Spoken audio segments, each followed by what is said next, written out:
Hey Warren. Good morning, Denzel. How are you? Uh, it was good. Car. I was on my scooter and the car, Philadelphia decides to can't wait 2 seconds, so tried to run me off the road and fucked up my fucking leg and my hand. Ay, ay, ay. But I'll be all right. Yeah, you seem to have, at least once a year, once every other year, your automobile stories, So, Yeah. it's interesting. Got a little pattern going there. Yeah. So, West Philadelphia is very interesting. Love oh, living over here. some parts of Philadelphia too, you get into like the Kensington section and North Philadelphia section, driving's really, Yeah. really, every man for themselves. Nobody gives a shit about anybody else there. Yeah. Yeah. And The so, comprehension of driving, the test is not comprehensive enough, apparently. yeah, apparently. It's just patience and just the state of what people's heads are right now. But it's ridiculous to like think that you could run somebody off of a road. Whatever. Yeah. We'll move past it. I'm upset that I can't work out, so I'm leaving the gym now because my hand hurts too much to lift. Yeah, yeah, yeah. So, My progress.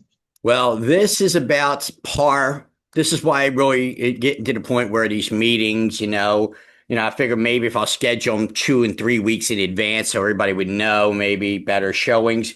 But again, as I said, I don't get a lot of showings. Hell, I'm helping two brokerages, and I still don't get a lot of agents showing up for this.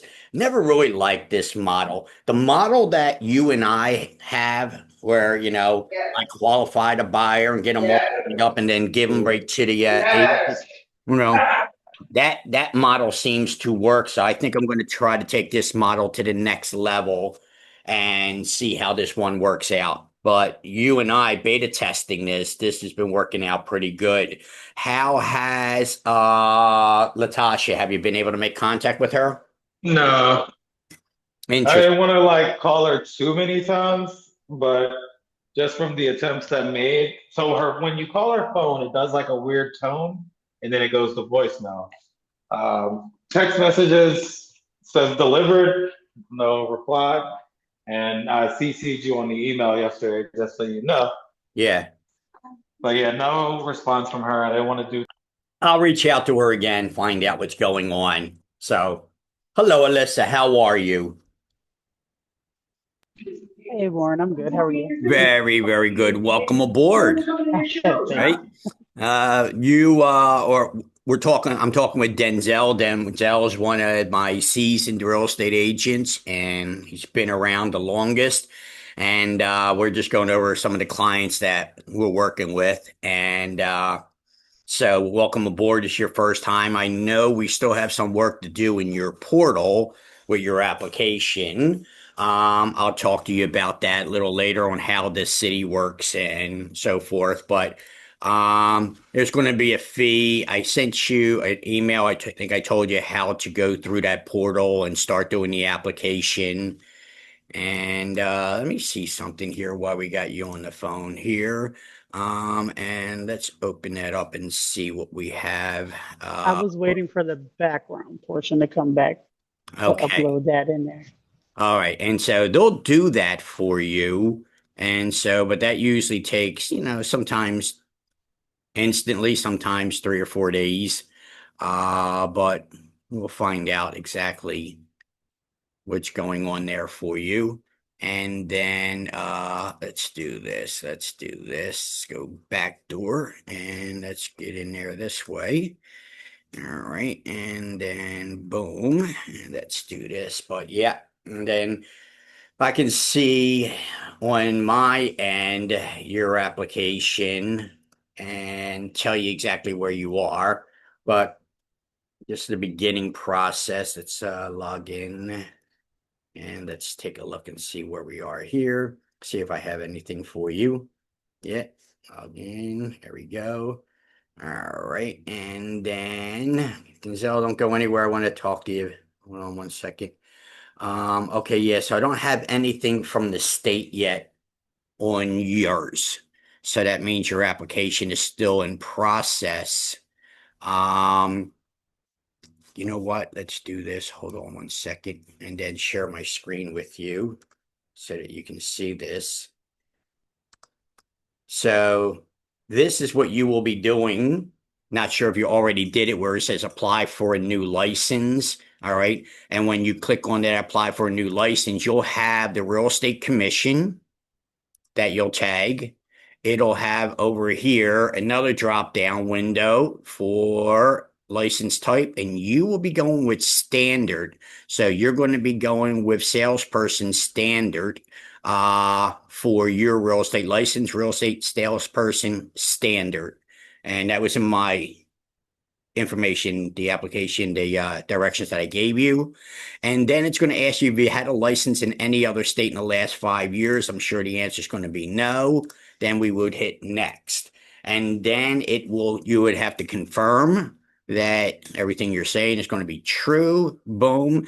And then once you get to this window here, this is going to give you your application of what you're going to be filling out for your information that you need, your name, Yeah, telephone number. Then I you got all of that part in. I have all of it everything done. filled out, saved. You I'm literally downloaded. just waiting. Yep, Okay, downloaded. you downloaded everything. Yep. Excellent. So just waiting on that. So by now, I should have received your application that you're It applying. doesn't allow me to submit it until I receive the background. So it won't even send it to you because it gives you the option of way at the bottom to send to Yes. your realtor. It won't even allow me to do that until I download the background. Well, this conversation informs me that you absolutely done everything right and you know exactly what you're doing. And so the process is there. You seem to understand the process very well. Very, very good. So keep me in the loop. Let me know because that's what we're waiting for. But I wanted to invite you to the meetings now because you're going to be a member of the team. And I don't expect that we're going to have a lot of show ups for this meeting today, but I think next meeting and the broker shadow, where you're going to go out to properties with me, I'm going to expect the new agents to be at that meeting on the 28th. I did have a question in regards to that. Sure. I just needed to know like where about how long, because I obviously am at work and I do Monday through Friday, but I'm able to break off and come back. But I need to know a time frame to be able to, I know you said 10 o'clock meetup, but I We're didn't going know to, if it was yeah. gonna be the rest of the day or how to do And it. so I don't know how long you can break off and you can take all the time you want or the least time. We're going to go out and look at 3 properties, but if you can only do 1 property or if you can only do the meeting before we go out and look at properties, do what you can do. But again, as I said, everybody always asks for this, can I shadow you, can, see what you do out there. And that's what this brokerage is about, taking my students out of the classroom and into the field. And as I said, I know you got a job, you got to work full time, and do real estate part time. That is, what I would recommend as well. But again, it's hard to accommodate everybody on their schedules and so forth. One of the requirements to be here would be the Monday meetings or Monday get-togethers, and for the most part, it's always going to be Zoom. But every now and then, the new agents, and we got a good share of new agents, including yourself. I would say probably 5 or 6 new agents that haven't done their first deal yet. They're just starting out, and I figured now's a good time to do the shadowings. What do you work Monday through Friday? Yeah, Monday through Friday, 8 to 5. Let me see what I can do. Let me see if I can schedule a weekend. Again, as I said, no matter what I do, it's going to be a low turnout because of this independent contractor status. You're not employees. I can't make you come to the meetings. I can't make you be successful. And so it's just the effort in, effort out. And so we'll see how this works out. But it's a numbers game. It's 90% of the real estate agents have the desire, but not the will to do what it takes, and so sometimes you make it through the hump, like Denzel. He's been in it for a while, and he's gone through it. And I think now he's probably the best agent he's ever been. Real impressed with where he is now. But it was a climb. It wasn't the easiest thing, but most businesses fail the first 3 years because of that very psychological, biological time frame in a new business. Once you get past that, you should be okay. Me, I'm going on 30 years. I'm a glutton for punishment, you know. Denzel, how long you been? No, I think you were in my class in 21. Yeah, I was gonna say it's like I remember I gave myself 3 years, and if it didn't start, I was going to quit. And we're past 3 years, and Okay, yeah. it didn't start after those 3 years, to be clear. So Exactly. It was rough, you know, it was rough because I cultivate all the new agents and I get to go through the trivial pursuit. And my job is to encourage you not to quit. Anything worthwhile is going to be, hard, but you're successful. And now where Denzel is now compared to where we both thought, because he even said, after 3 years, I was going to quit. So when you have your aspirations of already quitting, it makes it tough. But I don't think he's thinking about quitting now because he's really learned the management style of his business. And that is the key to success, management. And now that he's got the management style down, I'm able to give him clients. I know that he can service the clients. And me and Denzel were talking before you came onto the screen that I am going to be taking this business. I don't got many more years to go, before, my retirement, who knows. And so I gotta take the best and put it all together with the time that I have remaining. And so I probably got before retirement age, I got probably what, 8 years before retirement age, 7 years before retirement age. And I don't know if I want to do 8 years, but I think I got a 5 year plan, and then I think I'm going to go on the beach and relax after that. I don't want to work forever. So I'm trying to take these last 5 years and really knock it out of the park to create as much residual income as I possibly can so that I can sit in my rocking chair and enjoy. As I said in the class, residual income is the name of the game. And if you have income coming in month after month after month, now you're rich. Now you don't have to worry about things. But if you're paycheck to paycheck, commission check to commission check, live by the sword, die by the sword, then it gets to be ulcer, it gets to be anxiety. So you have to really learn the management end of it. And when you get to a certain point, you want to have that residual income coming in. And I said to all my students, who would you rather be, the landlord or the bank? I would never want to be the damn landlord, That is really not a recipe for success. But there are other ways out there. So I'm going to take the brokerage, the schools, and I'm already working on it and put them on autopilot so that they just bring in residual income for me. Now, I love, thank you very much. Appreciate that. Yeah. All right. So that's what you guys got to think about. This is a business, your business. You're not working for me. You're working for yourself. And my job is to help you build your business and help you take it to where your next level is. So your creativity has to always be there. And a lot of times you will think that you have great ideas, and then when you put them together, they didn't work. That is another test within a test, because I have found that some of the ideas that I tried over the years that didn't work, I tried them again and they did work. So what did I do wrong the first time? And why did I try it again when I thought it already failed? But I tried it again and now it's working. So this is what you have to be. You have to be very creative when you're in business for yourself. And you have to be positive. You have to be able to manage business. How are you going to do your business, your full-time job, your life?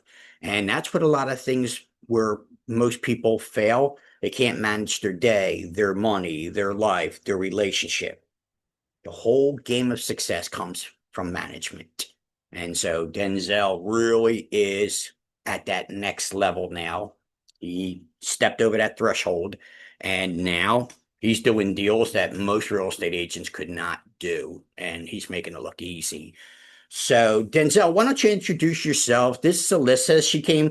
All my agents sat where you sat, Alyssa. They all came from the class. So every one of my agents came from the class. So, Denzel, why don't you introduce yourself? Hi, Alyssa. Yeah, so I'm Denzel. I've been with the ISS for about, I would say, 3 years now. I've had my license, I want to say, for four. Um, yeah, pretty much what Warren said is a lot of management. It's not just managing your own life and everything around that, but it's managing your clients. And it's nothing like we see on TV. That's what I tell a lot of people. It's nothing like we see on TV. But I've come to find that the more difficult clients come with the a little bit more happiness or self satisfaction, I guess. So that's interesting. It is interesting, isn't it? We're always looking for the easy money, the easy way, but it turns out, the ones that we actually have to work the hardest for are the most rewarding. And it to Denzel, to me, because I told Denzel the other day we had a heart to heart, and I said, Denzel, I mean, you just blossomed. I mean, you just turned into a magnificent real estate agent. Your whole demeanor changed, and he's helping a family get into a property where most people probably would have given up on this family and this situation. And the way that he's doing this deal, the things that he's getting done in the home inspection, I wouldn't even have been able to do it, to be honest with you. I don't even know how he pulled it off, but amazing, amazing job. And that is the accomplishments that you get to experience in this, because Denzel did something that I couldn't do. I gave him the client. I couldn't, it wasn't working for me. The chemistry wasn't there, but the chemistry worked out very, very well for Denzel and the family. And this home inspection, I'm always there. See, I'm in the background. So Denzel would say, what do we do now? What kind of form do we do? How do we fill out the addendum? How we do that? And so there's where I come in and I tell you, here's what you want to say. Here's what you want to do. Here's how to say it, and then you will take it from there. And so Denzel followed the instructions right down to the T, stayed in contract because, that's the game. The other agent getting us out of contract is part of the game too, which is the part that I like. I like that little hustle there. And so Denzel stayed in contract because it was my job as the broker to make sure that happened, but he did everything else. He negotiated with the other agent. He negotiated the home inspections, the things that he's getting done in a home inspection for this family. I'm bewildered as to how he pulled it off. But that is the accomplishments. That is the name of the game. The money's the byproduct. The money's the byproduct of what we do. So if you get that satisfaction of knowing that you can do things that most people can't, he done something that a 30-year veteran couldn't freaking do. All right. That says something. And so he's long on his way to creating a dynasty. He'll probably be broker someday and broker a record, but this was a testament to him, to me.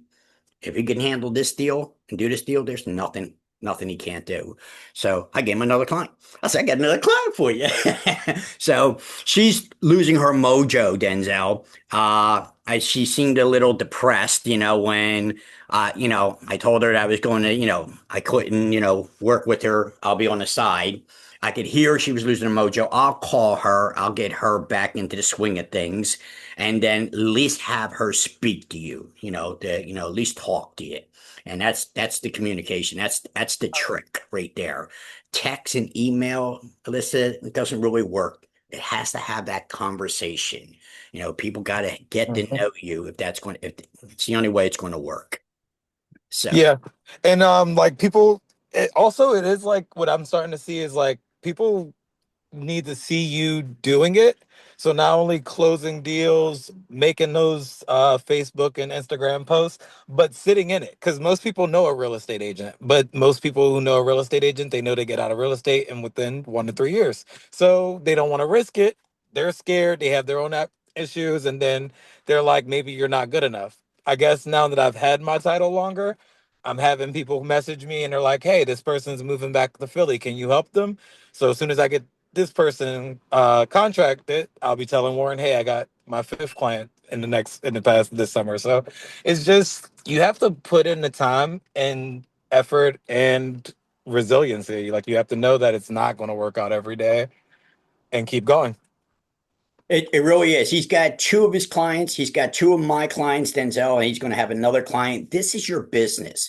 This is how you build your pipeline. The two clients that Denzel has, he's been working with them to help them with their credit, to help them with the grant. The grant takes 30 days to 60 days for your $10,000 first time buyer grant. And so you got to understand that you got to cultivate your clients to get them into the pipeline and ready to buy. You got them pre-approved. Once you have a pre-approval, that's the name of the game. Denzel and I both know it's time to take them out shopping. That's the fun part. Let's go looking at properties because now we got the pre-approval. And so you're either going to work with buyers or sellers. And 30 years, I still don't like working with the sellers. I still like working with the buyers. It's just, there's two different chemistries. It's like night and day. There's just two chemistries to it, working with the seller, working with the buyer. And I'm just finding the most rewards working with the buyer. I always think that the lazy agent, the easy agent could just put a sign on a property. And so, but again, as I said, to each their own. So, Miss Agent Sofa, how are you? Welcome to the Good class. morning, everyone. I'm doing okay. How are you, Mr. Warren? I'm doing well, thank you. How are you? Well, I'm here. I hear you. I hear you. 2024 was a tough year for most people, ladies and gentlemen. For just about everybody, 2024 was a tough year. 2025 is going towards the tail end of it, September, October, November. We're going to start seeing the rewards. Philadelphia mayor, ladies and gentlemen, has a big game going on. Let me show this to you while we're here. And let me see if I can show it here. I think here, this is going to be it here. So ladies and gentlemen, can you all see the screen? So we just had a $6.84 billion operating budget passed in the city of Philadelphia. So when we pay property taxes, it's on the budget. And now we know what the budget is. It's 6.84, and this is for 2026, ladies and gentlemen. I don't know if this will do it. Yeah, good, very good. So this is for 2026, 6.84 billion. And this kind of gives you a rundown of what's in the budget, what we are paying for. Because remember, no taxes, no government. And so the trash department just got a new budget. Everybody wants their 4% increase or better. And that means property taxes are going to be going up. This budget means property taxes are going to be going up. And so I can assure you for 2026, a lot of folks are going to be crying about their property taxes going up. But yet we wanted SEPTA to have more money. We wanted the trash department to have more money. We supported them. We said they should have more money. That's fine. But we got to pay for it. What do you think? The mayor's paying for it. City council's paying for it. This is how it gets done. So in these budgets, where does this budget get paid from? Sometimes this is the first mayor. I'll give this mayor credit. She's probably the best mayor that I've seen in Philadelphia in probably 30 years. Because she's laying it down. She's telling you what her salary is, what she makes, what she's trying to do. She's got a lot of energy, and she's laying it out for the residents of the city of Philadelphia to see where every penny's going, because you don't usually see this. This is comptroller stuff. And so she's laying it out. She's telling you what her salary is. She's telling you straight up. But the thing that we got to realize is the transfer tax is going to be changing. And that's going to affect us in the real estate business, ladies and gentlemen. So knowing all these numbers from this city budget and the opportunities that will be coming. I'm still looking at the federal bill, the big, beautiful bill that's been passed, to see how that's going to affect us. But the city budget bill, you have these websites that you can go to. Mayor put these things up here, and you can see, where is it here? You can see all there. She's got all these little pamphlets. Oh, here it is right here. See these PDFs? So the mayor put all this together so that everybody can have these things. And the real estate business for 2026 in Philadelphia is going to be blooming, ladies and gentlemen, because of what the mayor has and the federal budget that was passed. I'm telling you that 2026 is going to be the year to be in real estate.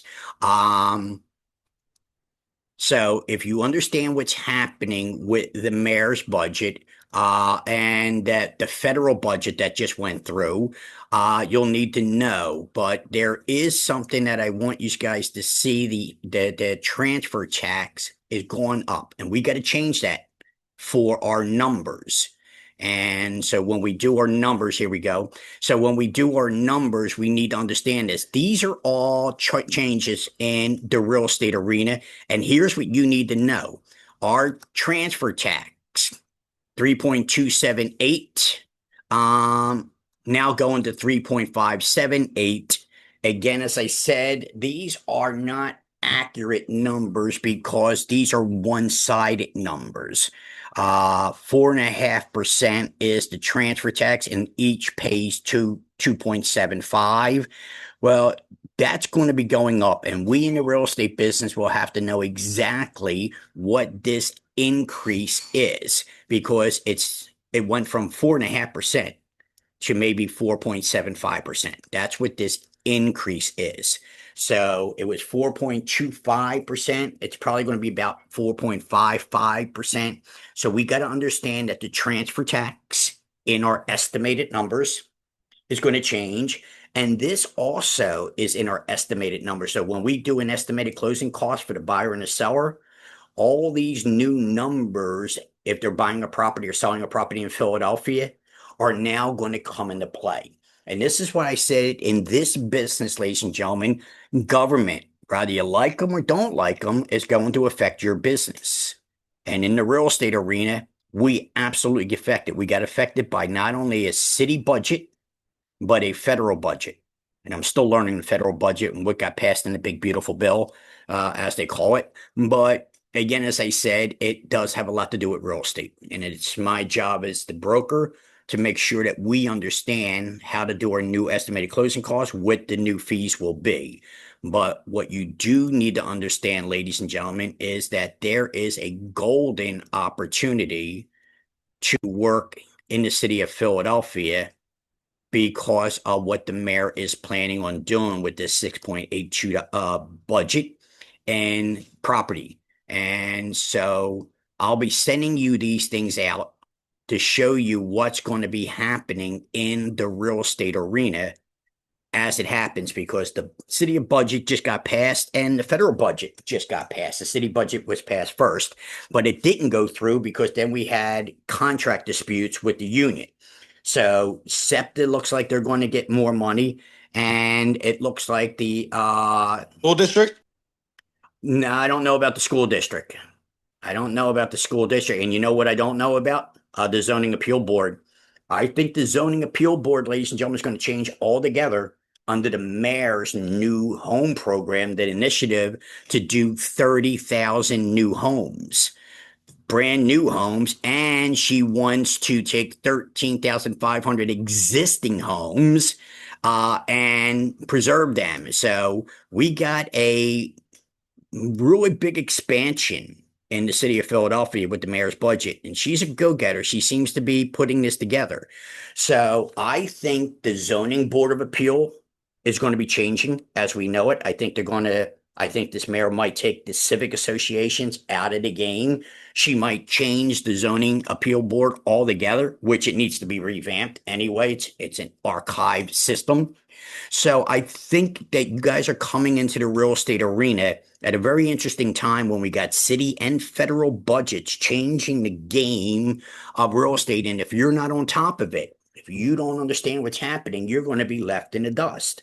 And how can you not be part of these 30 new homes? How can you not? All right. And the only way that you won't is because of no effort. But it's telling you, that 2026 is going to be a blossoming year for your real estate business. Some of these got to just drop in your lap. How many potential buyers? You don't think I'm going to be running webinars for this thing? You don't think that? How many potential buyers are going to be asking you, can you help me out with these new programs? Can you get me any of this grant money? Can you get me any of this, new homes? Can you help me with the refurbishing of the home? And they're going to come to us, the real estate agents. And if we're not aware of what's going on, then we're not going to be very valuable to them. We're not going to make any money. Knowledge is power. How many times have I said it? Knowledge is power. So, two things that you as real estate professionals running a business should be focusing on is the mayor's budget from Philadelphia and the federal budget. And when you start learning what's in there, your brain starts clicking, at least mine does. And I start realizing there's an opportunity here. There's an opportunity here. There's an opportunity here.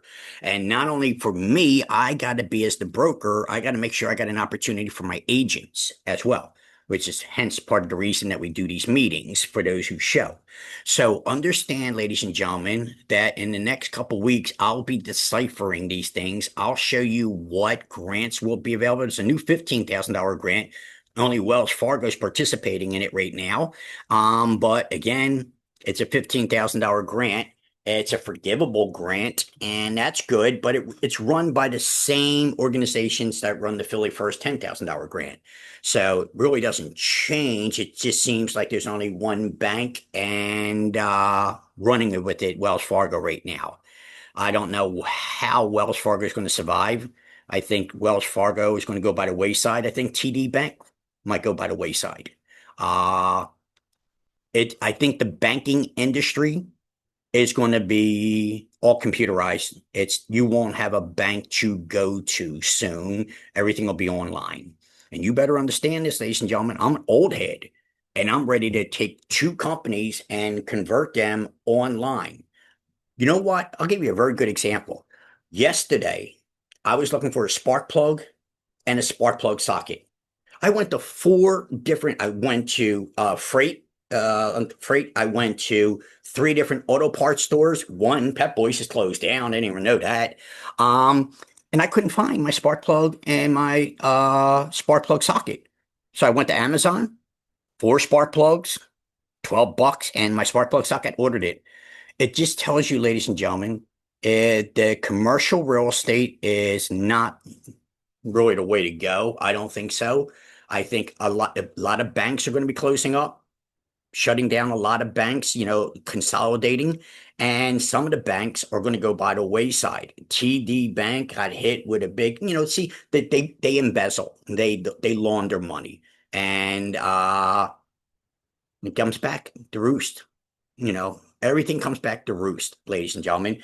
And I think politicians are starting to see it. Goes around, comes around. You ebb and the flow. So you can get away with crap. You can rob a bank until the day you get caught. All right. You can sell drugs until the day you get caught, but everything goes around, comes around, so be in the business that's going to have longevity. Like I said, real estate's been around since biblical times, ladies and gentlemen. You're in a business that ain't going nowhere. You got a product that people are always going to need. It's not going to go outdated. Alfred's Alley, ladies and gentlemen, we're celebrating our 250th anniversary, and properties on Alfred's Alley that are over 200 years are still selling to this day. So you got a product that's never going to be going out of style. You just got to keep this in mind and just improvise and go with the flow, because the whole world revolves around mortgages. And I do mean that, not real estate, mortgages. Mortgages control the world. And without real estate, there could be no mortgages. So the biggest investment worldwide is the mortgage business. Most people don't know this. So there's 3 industries that you can be in if you want to survive the future. And those 3 industries is finance, real estate, education. And artificial intelligence is coming along, but it can't do as I know. I'm now the artificial intelligence. I'm now telling ChatGPT it's wrong, that you did it wrong. It's wrong. So artificial intelligence is only so smart. And then it always comes back, you're correct. I did do it wrong. So you still have to outsmart and be smarter than the computer because the computer can only do programming. And so I'm telling ChatGPT now, after working with it as much as I do, you're wrong. No, you're wrong. You got to do it again. And so then it does it again. So artificial intelligence isn't going to take over the world, ladies and gentlemen. It will replace some jobs just like kiosk. And that's what I think the bank system's going to be. It's either going to be kiosk or online. You're not going to have in-person branches. I would say probably in the next 6 to 7 years that paying real estate rent taxes on a bank, a location. I don't think the banks are going to see the wisdom of that anymore. And so you're going to see a lot of things online. But remember I said earlier, residual income. This is the way to create your residual income, ladies and gentlemen. If everything's going to be in the future online, then why don't you think that way? Why don't you set up your businesses that it could be online? Remember I told you I do these webinars, first time buyer. Denzel's been there. He's seen that. And you guys will see that. Well, guess what? I'm starting to see that these webinars are pre-recorded now.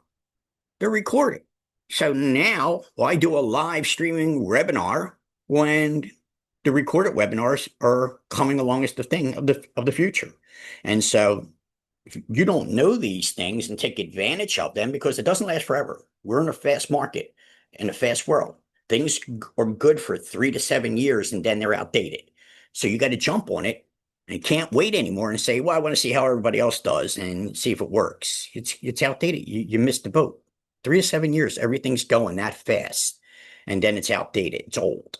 So everything's going to be going online, ladies and gentlemen. The new generation, Generation Z, the millennials, and the next generation, they're not going to be like, us old heads, the baby boomer generation, Generation X, Generation Y, where we wanted to go to the mall, where we wanted to go out, those not for this new generation coming up. So the new generation is easy. First thing they want to do is go right on the computer and they can spend all day on their computer. They won't even go out. They won't even know if it's another day out. So, and it's going to offer us the most options. So if you want residual income, you better start thinking, putting programs together. Hardest thing I've done so far, ladies and gentlemen, in my entire life was put my new school together that I'm going to be doing, because the live streaming, I'm going to be done with it. I can't get people to show up. I can't get them to show up for a meeting. I can't get them to show up for classes. And so what you got to do is make it easy and very inexpensive. But here's the thing that I want you to learn. You got to tie it all together. So anything that you do online, you got to tie it all together. So you got to tie it together with your high level, with your Zapier, your N8N, your Shopify, your PayPal. So it's all got to be put together so that it all works automatically. And that is the hardest part. So I'm doing the new school, where the new school will be online. It'll be the best online school. And that will generate income automatically. And then I'll be able to go out of Pennsylvania to the other states because I'll take it to the online. The real estate business is going to be the same, ladies and gentlemen. So let me ask you a question, because you, Alyssa, and you, Agent Alpha, is going to have this option, just like Denzel and I are doing. Denzel and I have beta tested this. And I think this is going to be the wave of the future. And I am just going to pre-qualify everybody. And again, Denzel will tell you, I tried this before and it didn't work. Try again. And so I'm just going to be, for the new agents, qualifying everybody, getting them all ready, all under contract. And then I hand deliver them to you, so that you can take them out shopping and negotiate. But you don't have to worry about lead generation. You don't have to worry about pre-qualifying. The way I'm going to run this concierge service for this business is through the webinars. I'm going to get all the leads, all the buyers. I will do one-on-ones with them. I will qualify them. I will get them approved. And then I will hand them off to you, as I've been doing with Denzel. And so I gave Denzel 2 already, because Denzel, you have to think, who can I give the lead to that's going to actually service the lead and work the lead? Because I can't do all this work and then give you a buyer and then you don't work them. You don't do anything with it. than the whole business. And that's how it failed the first time around. So now I got to figure out the second time around how to make these things work and what we are going to make it work. So it's going to be a new model because the future calls that. And so real estate agents just really 80%, 90% of them, they're not going to make it. They're really just, they lose their mojo. And so if I turn this brokerage around and just give you the qualified buyer, then it's going to be real hard for you to give me any BS excuses as to why you're not making any money in the business. And I think one thing I've learned is stay in your lane. Just do your piece of the pie. I can't be the broker. I can't be the title company. I can't be the mortgage. A lot of brokers think that I'm going to make money being a mortgage and I'm going to make money from the title. I'm going to make money from the brokerage and I'm going to make money from here. And then you end up with make nothing because you thought you're going to have all these pipelines of income coming in, title, mortgage, real estate, home inspection. Then you end up with nothing. But if you focus on one thing, I'm just the broker, title company has their piece of the pie, the mortgage has their piece of the pie, then it works. So you're either a light bulb or you're a laser beam. So if you think you're going to have all these revenue streams coming in, that's where it starts to fall apart. So, and again, I'm putting that whole focus back into it that I can't be running them out to the, taking care of them, helping my agents, running the brokerage. Then now I'm cutting myself too thin. So now I got to sit at the desk and qualify everybody and let you guys go out there in the field and take the clients out that'll be qualified. So once again, we'll try this program and this time I'll make it work. But this is what we're talking about. You running your business and improvising and figuring out how to make residual income, how to put the thing on autopilot, because nobody wants to work anymore. I don't want to work them, like I said, another 5 years and I want to be done. So I'm going to put this last 5 years together and figure out what I can do. I think that's what you guys need to know. You need to start getting your mojo, start thinking about how can you autopilot your business. Any questions or comments about that? Yeah, I've already been thinking about that as far as like you mentioned Denzel might be a broker one day. I got to watch you be a broker. No, thank you. Yeah. No, it's But go what I ahead. did get to watch that I did like is the education part of it. So I'm going to stick around. And as soon as you retire, I'm going to pick it right up. There you go. There Sounds you go. good. You don't think I'm building the school just to sell it. I told you this. I taught you this in my classes that you don't build a business and put your blood, sweat, and tears in it and think you're going to give it to your children, your children's children. It doesn't work that way. We just, You build a business to sell the damn thing. And yep. so that's exactly what I'm going to do. So look, I got an interested person that wants to be in education. I told you the three classes: finance, real estate, education. If you're in these three branches, your future's forever and ever because people always want knowledge. People always want to learn something, even if it's only $20 to learn this, $10 to learn that. That's the game, ladies and gentlemen.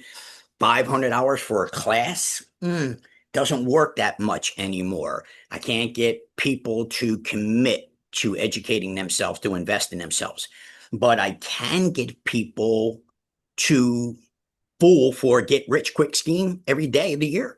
Every day of the year, somebody's suckering with a get rich quick. All you need is $30. Then you'll be a millionaire.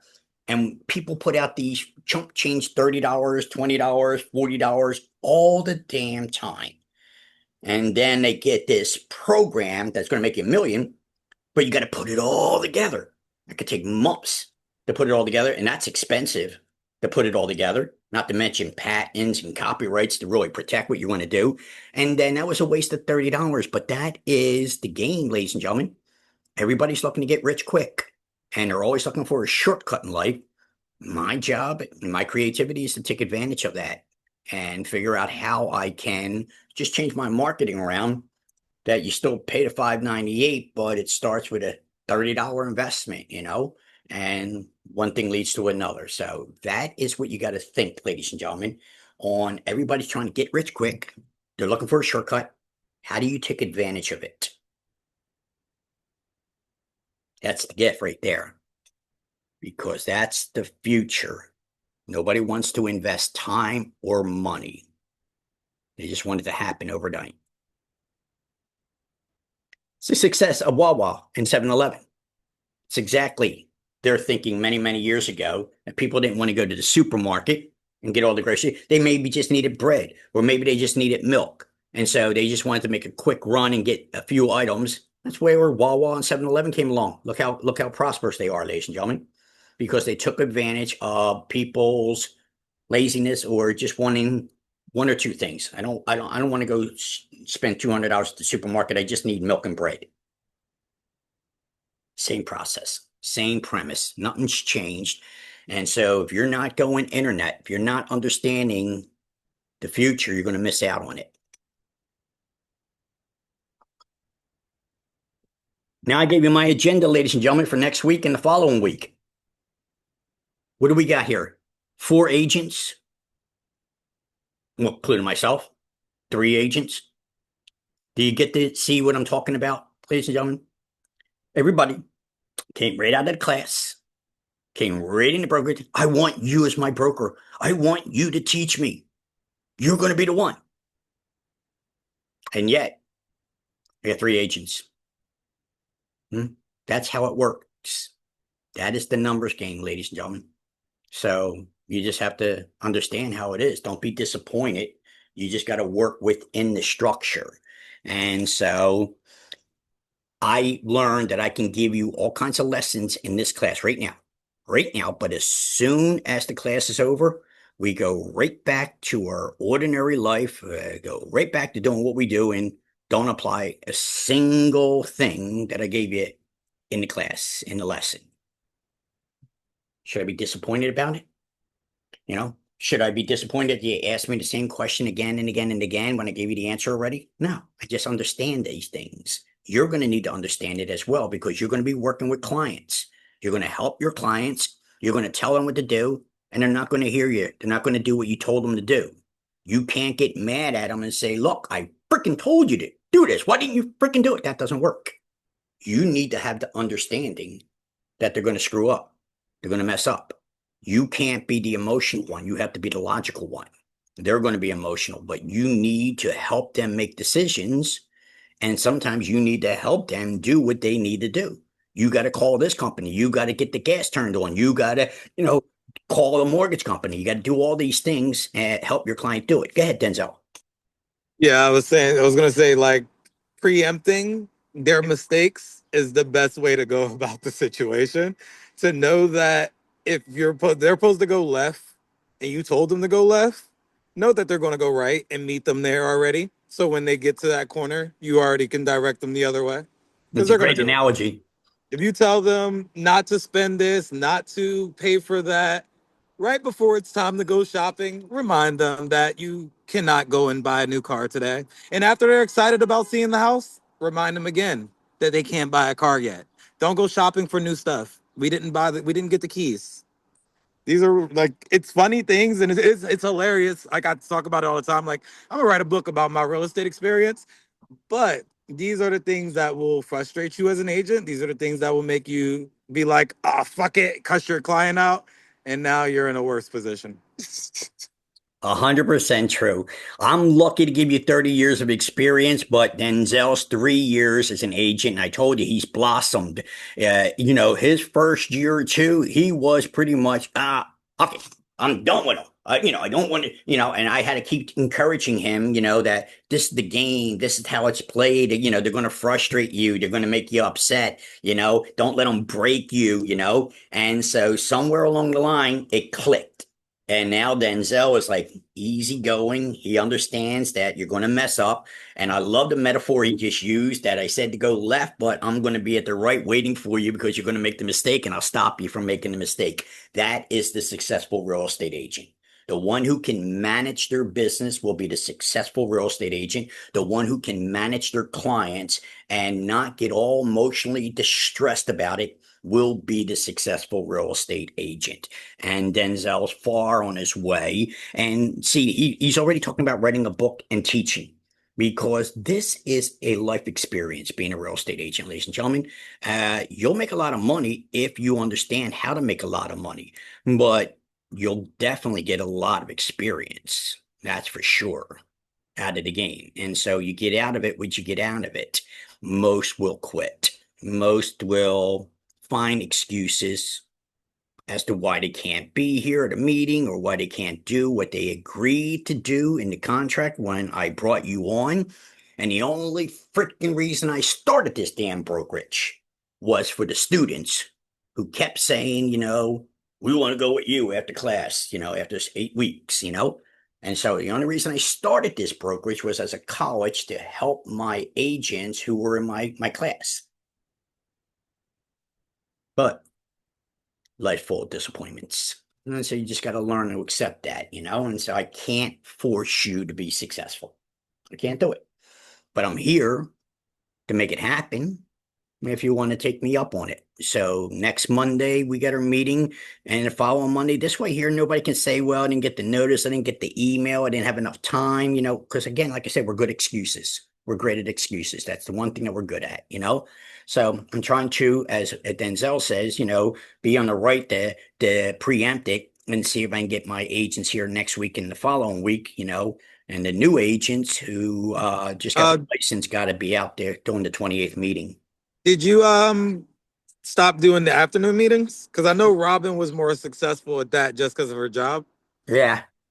Again, see what Denzel's saying? I was doing the meetings in the morning. I was trying to do it in the afternoon. I was trying to do it in the evening. You see how, Alyssa said, that Monday through Friday, it's tough for her. And I'm always trying to accommodate the agents, maybe on a weekend, a morning, the afternoon. But it only accommodates maybe one or two agents. And it's too much of my time to try to accommodate all the agents. So yeah, I was doing the evening class. I was doing the morning class, the afternoon class. And, when only 2 or 3 agents show up, it's not worth my time to, try to accommodate them. And the contract said that Mondays you were going to be here at the meeting. All right. So why should I change the contract to accommodate everybody when the one thing that you had to do was be here at the meetings on Monday to get the training that I give you. And then my phone's always available. You call me, you can contact me anytime you want. I'm always available. But the Monday meetings is where you're going to get something out of it. For the most part, at least that's my thinking. But I know as soon as the meeting's over, we go right back to our regular lives. Nobody took any notes or anything like that. And so I guess you just showed up because maybe you felt like you had to be here. And so, all right, fine. What can I do? But yeah, I don't, Denzel, it just wasn't working out. Ladies and gentlemen, don't forget, I don't just teach the Yeah, if there's only 2 people coming, I'm not going to waste my time with it either. I agree. Yeah. And you have to understand, I run another school called Philadelphia School of Real Estate, and I teach real estate agents. It's all that school does is teach real estate agents. So the school that you went to, online real estate school, was for your 75-hour requirement. I have another school called Philadelphia School of Real Estate. I teach real estate to real estate agents. And I'm inviting agents from RE/MAX and other brokerage, and nobody shows up. From brokerages. So I have 300 invites, and 3 people show up. And I'm telling you, 90% of the real estate agents, ladies and gentlemen, they're not going to make it. It's only a handful that'll make it. Look how many are here at this meeting right now. This is the numbers game. It's going to be the same with your clients. Some of your clients are going to wash out. You put a lot of work into them, and then they, for some reason or another, will quit. But they'll come around again. Just like I just said earlier, a program that didn't work before, I'll try it again to see. Maybe this time it'll be successful. Well, that'll be happening with your clients. The client said, I just don't want to buy property right now after all the work to put into them. But 2 years later, there they are, ready to do it again. So your commission was still there. It's just that you had to understand how these things work, ladies and gentlemen. A weed wilts in the heat, but it didn't die.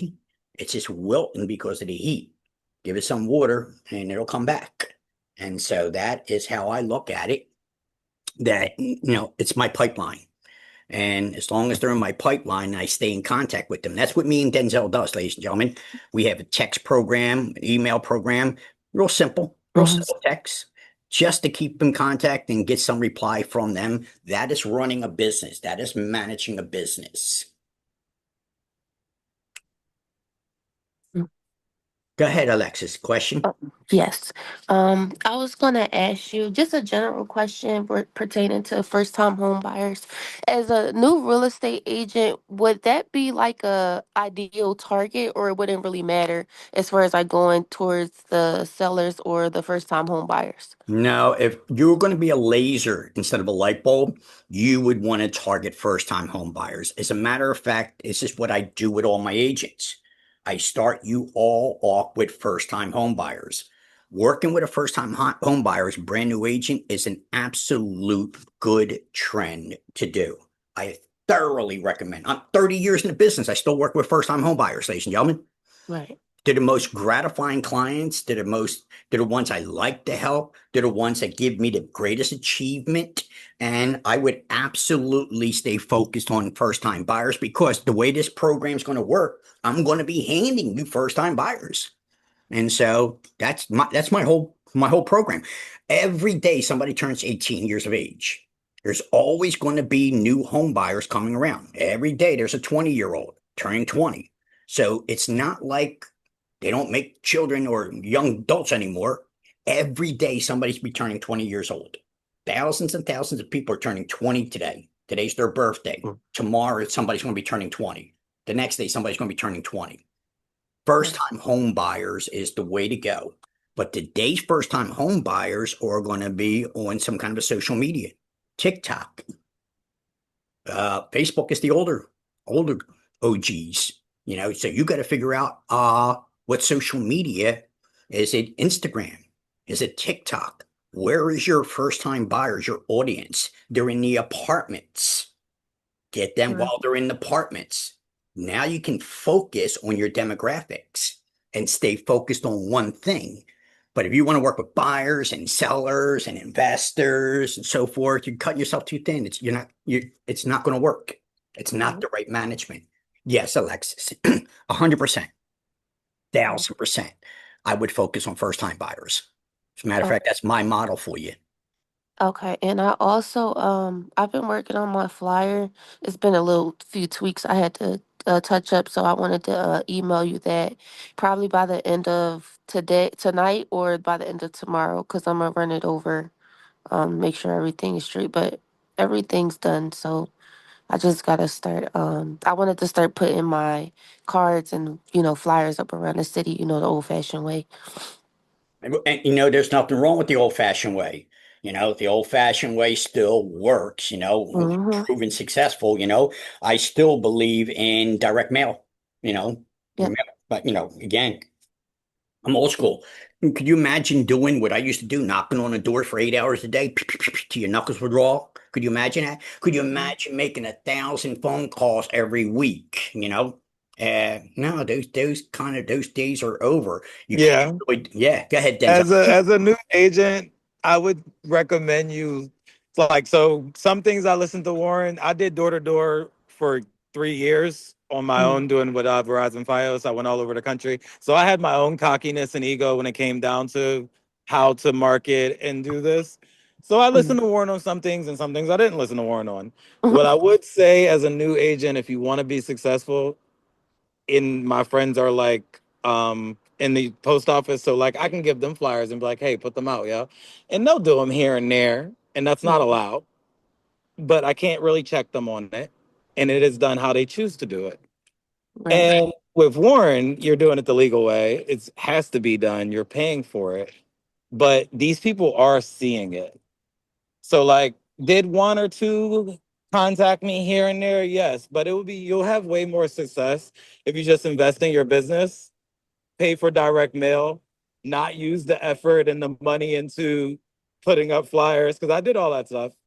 Right. And I'm not saying it wasn't worth it, but direct mail is a lot easier on you physically, emotionally, mentally, and you're just putting Gotcha. out some cash. That's probably the best way to do that. And the other And thing, focusing on Alexis, your social media. when you're putting together your flyer, it is Mhm. really the highlight of your business. For it is the moment in time that you really are running on all cylinders. You see yourself in this flyer, you see your business in the flyer, you see the potential in the flyer. So I Mhm. always encourage you guys to do your artwork, work on your business card, work on your flyers, because that is really when your juices are really flowing and you're really into it because you have a future, an aspiration, a vision of what this flyer is going to do for you and how it's going to do for you. That is why I always encourage you guys to put your artwork together and see yourself, see what you're going to look like on this flyer because that's what they're going to see. And always make sure that your face, your image is on everything, ladies and gentlemen. Maybe not so much your business card, but Ochera, she did her business card with her image on it. And so your image is Oh, everything. yeah. Image is everything. And you Speaking, want them to see the same face again and again. Stacia does a great job of selling herself. That's do you what have a template for that? I'm glad I you did do. mine like that. I Yes, I put do. my Are you able to face on send my that to me? business card. Yeah, I would recommend it. Yes, Alyssa, you'll get that as soon as we have your license number and everything. We'll give you the templates and everything for everything Mhm. that you need. And then I'm always improving on that. And so I show you how to use the business card as a marketing because most people don't know how to use a business card properly. And most people just give out their business card. Well, but that's not lead generation. And that's always say only buy 100 business cards. Don't buy 500, 300, because as soon as you get your business card, you already want to make some changes to it. And so don't invest in more than 100 business cards at first. Keep your budget low. You're running a business. Keep your expenses down. Only 100 business cards. That's all you need because I guarantee you, as soon as you get your business card, you already want to make changes to it. And if you got 500 of them, you're like, well, I don't want to make a change, so I get rid of all 500 business cards. That's the wrong mindset. 100 business cards. Probably won't even need them, but you'll use them the way I tell you how to use them for lead generation. Everything in this business, ladies and gentlemen, is lead generation. Lead generation is everything. And this is where most real estate agents fail because they're waiting for a client drop in their lap. Right. Yeah. So again, yes, keep working on your. And I need to approve everything, so send it to me when you're done. But this is Okay. where I really get to see. Robin does a good job. Cecilia does a good job, and really, what you do once you get your template done, you got your business card and your flyer done. You'll run with that business card and flyer for the whole year because you want to. You want the same people seeing the same face, the same message again and again and again for the next 12 months. All right. So Right. once you get it done, you want to just run it again. You can do auto posting, ladies and gentlemen, with social media. We have programs, that can auto post for you. You don't have to do anything, just set it up once. Oh, That's what that's I'm saying decent. earlier. Yeah, now check into that. And so, yeah, so there's plenty of these. You could do Zapier to do auto posting. You know how we got Alexa?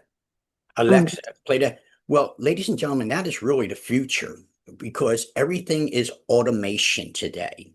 And once you set up everything automated so that an email goes out, a text goes out, a phone call, you got AI, ladies and gentlemen, that can duplicate your voice, make it sound like you're on the phone with them. This is the technology we have today. And you can have a system automating everything for you so you get your own personal assistant. That's game. I'm taking two companies and I'm turning it into an automation.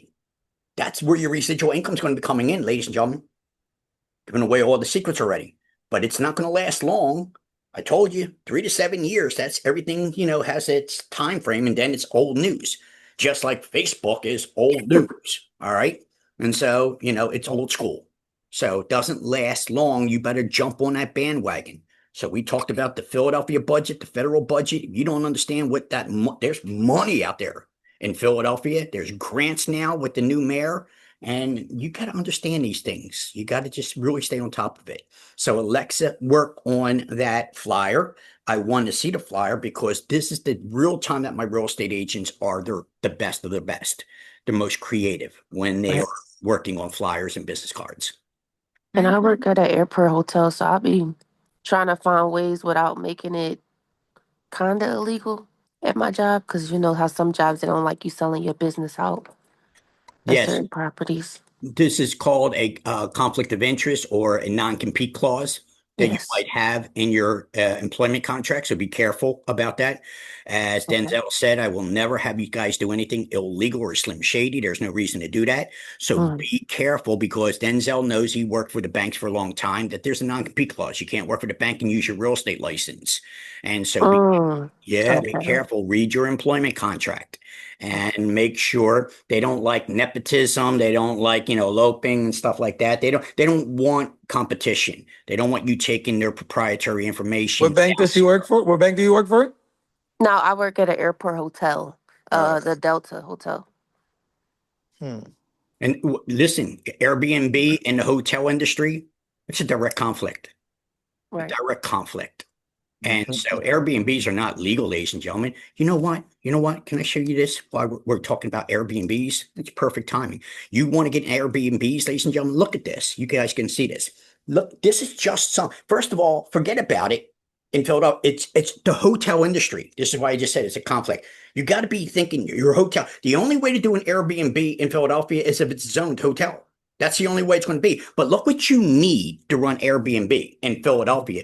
You not only do you need your rental license, you need your limited lodging and hotel booking agent license. What? You didn't know that? You want to run an Airbnb? You think your real estate license is going to do that? No way. You need your commercial activity license. You need your zoning bit. You need a property management license. You might even have to live in the property 6 months out of the year to make it legal Airbnb in the city of Philadelphia and throughout the state of Pennsylvania.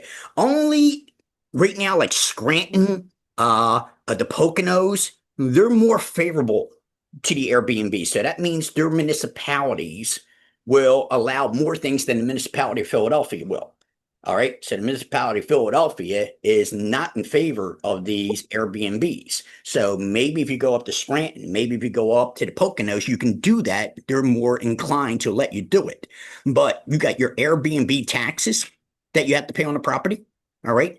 Then you're going to have a hotel occupancy tax that you have to pay if you're going to run the property as an Airbnb.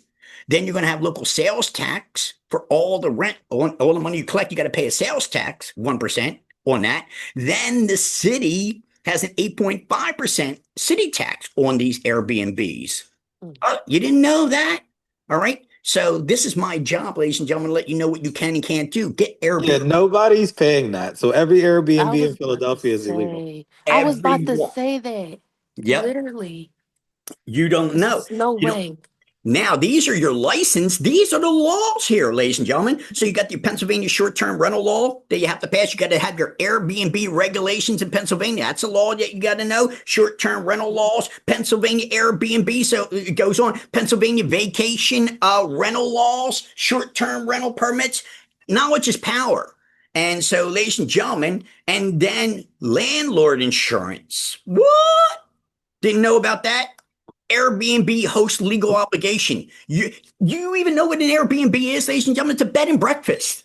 Do you know what a bed and breakfast is? It is a mom and pop operation where they kind of cater to you like a hotel, but instead of going to a hotel, why don't you come to this bed and breakfast where they know your name?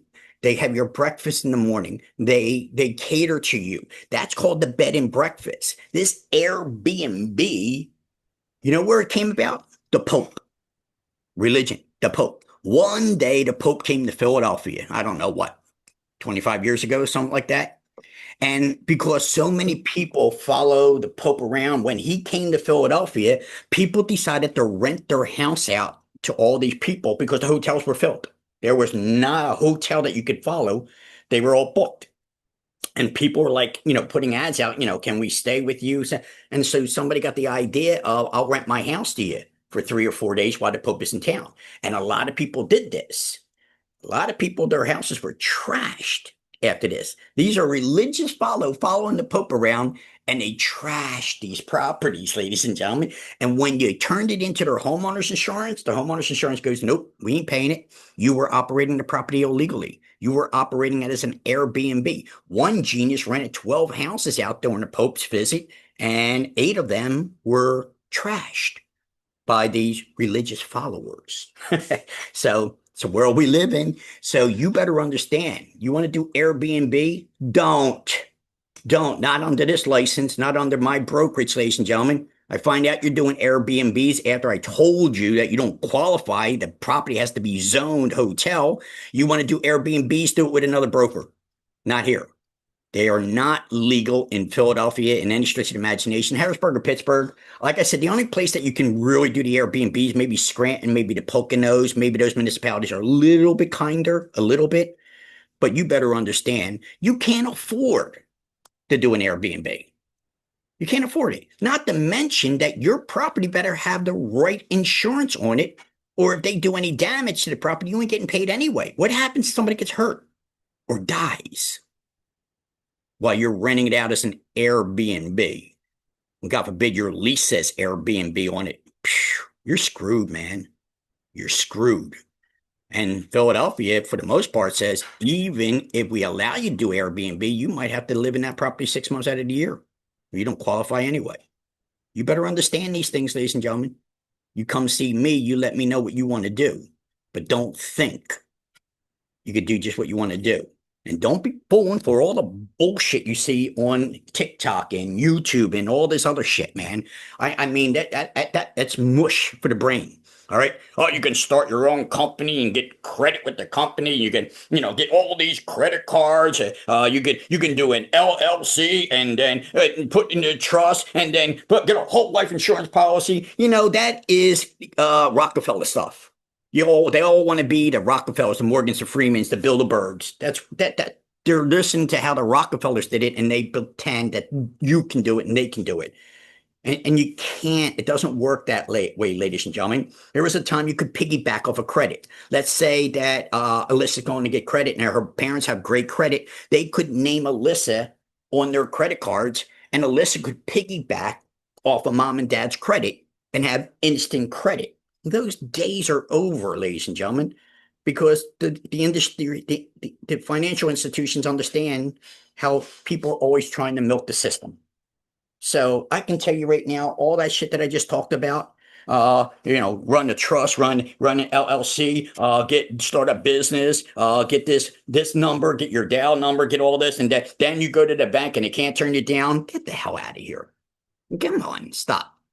There is a right way of doing it and a wrong way. And I told you before, the secret to success is you got to work to succeed. There are no get rich. The only thing that you can do is sell suckers on get rich. Make your money on selling people on get rich. There is no get rich, but if you want to make money, sell it to suckers, $30. That's where you'll make your money. Any questions about the Airbnbs, ladies and gentlemen? Nope, everything understood. All right. Illegal, underrated. Got it. Again, it is the hotel industry, ladies and gentlemen. You are competing with the hotel industry. All right. So not only do you need a real estate license, but you need a rental license and you need your limited lodging and hotel booking agent license. And it's a commercial activity license that goes with this. So you ain't got it. You can't do it. And then you get a cease and desist order on your property from the Philadelphia. Now you're really in trouble. All right. Very, very good. There's so many ways to make money. So many ways of making money in the real estate business legally that I don't understand why we gravitate to the get rich, slim, shady things. I don't know why we gravitate. We do. So I want to take advantage of it. Sucker born every day. Barnum and Bailey says the whole world's a circus. Sucker born every day. So what the hell? Might as well make some money off the suckers, right? God said there always will be that 20%. There always be the rich and the poor. And so, again, as I said, ladies and gentlemen, it's a mindset. Do I feel bad? No, because I tried to educate. But they didn't want the education. They still wanted to get rich. So, what the hell? Might as well take some money, take advantage of it. What are you going to do? That's what you got to think.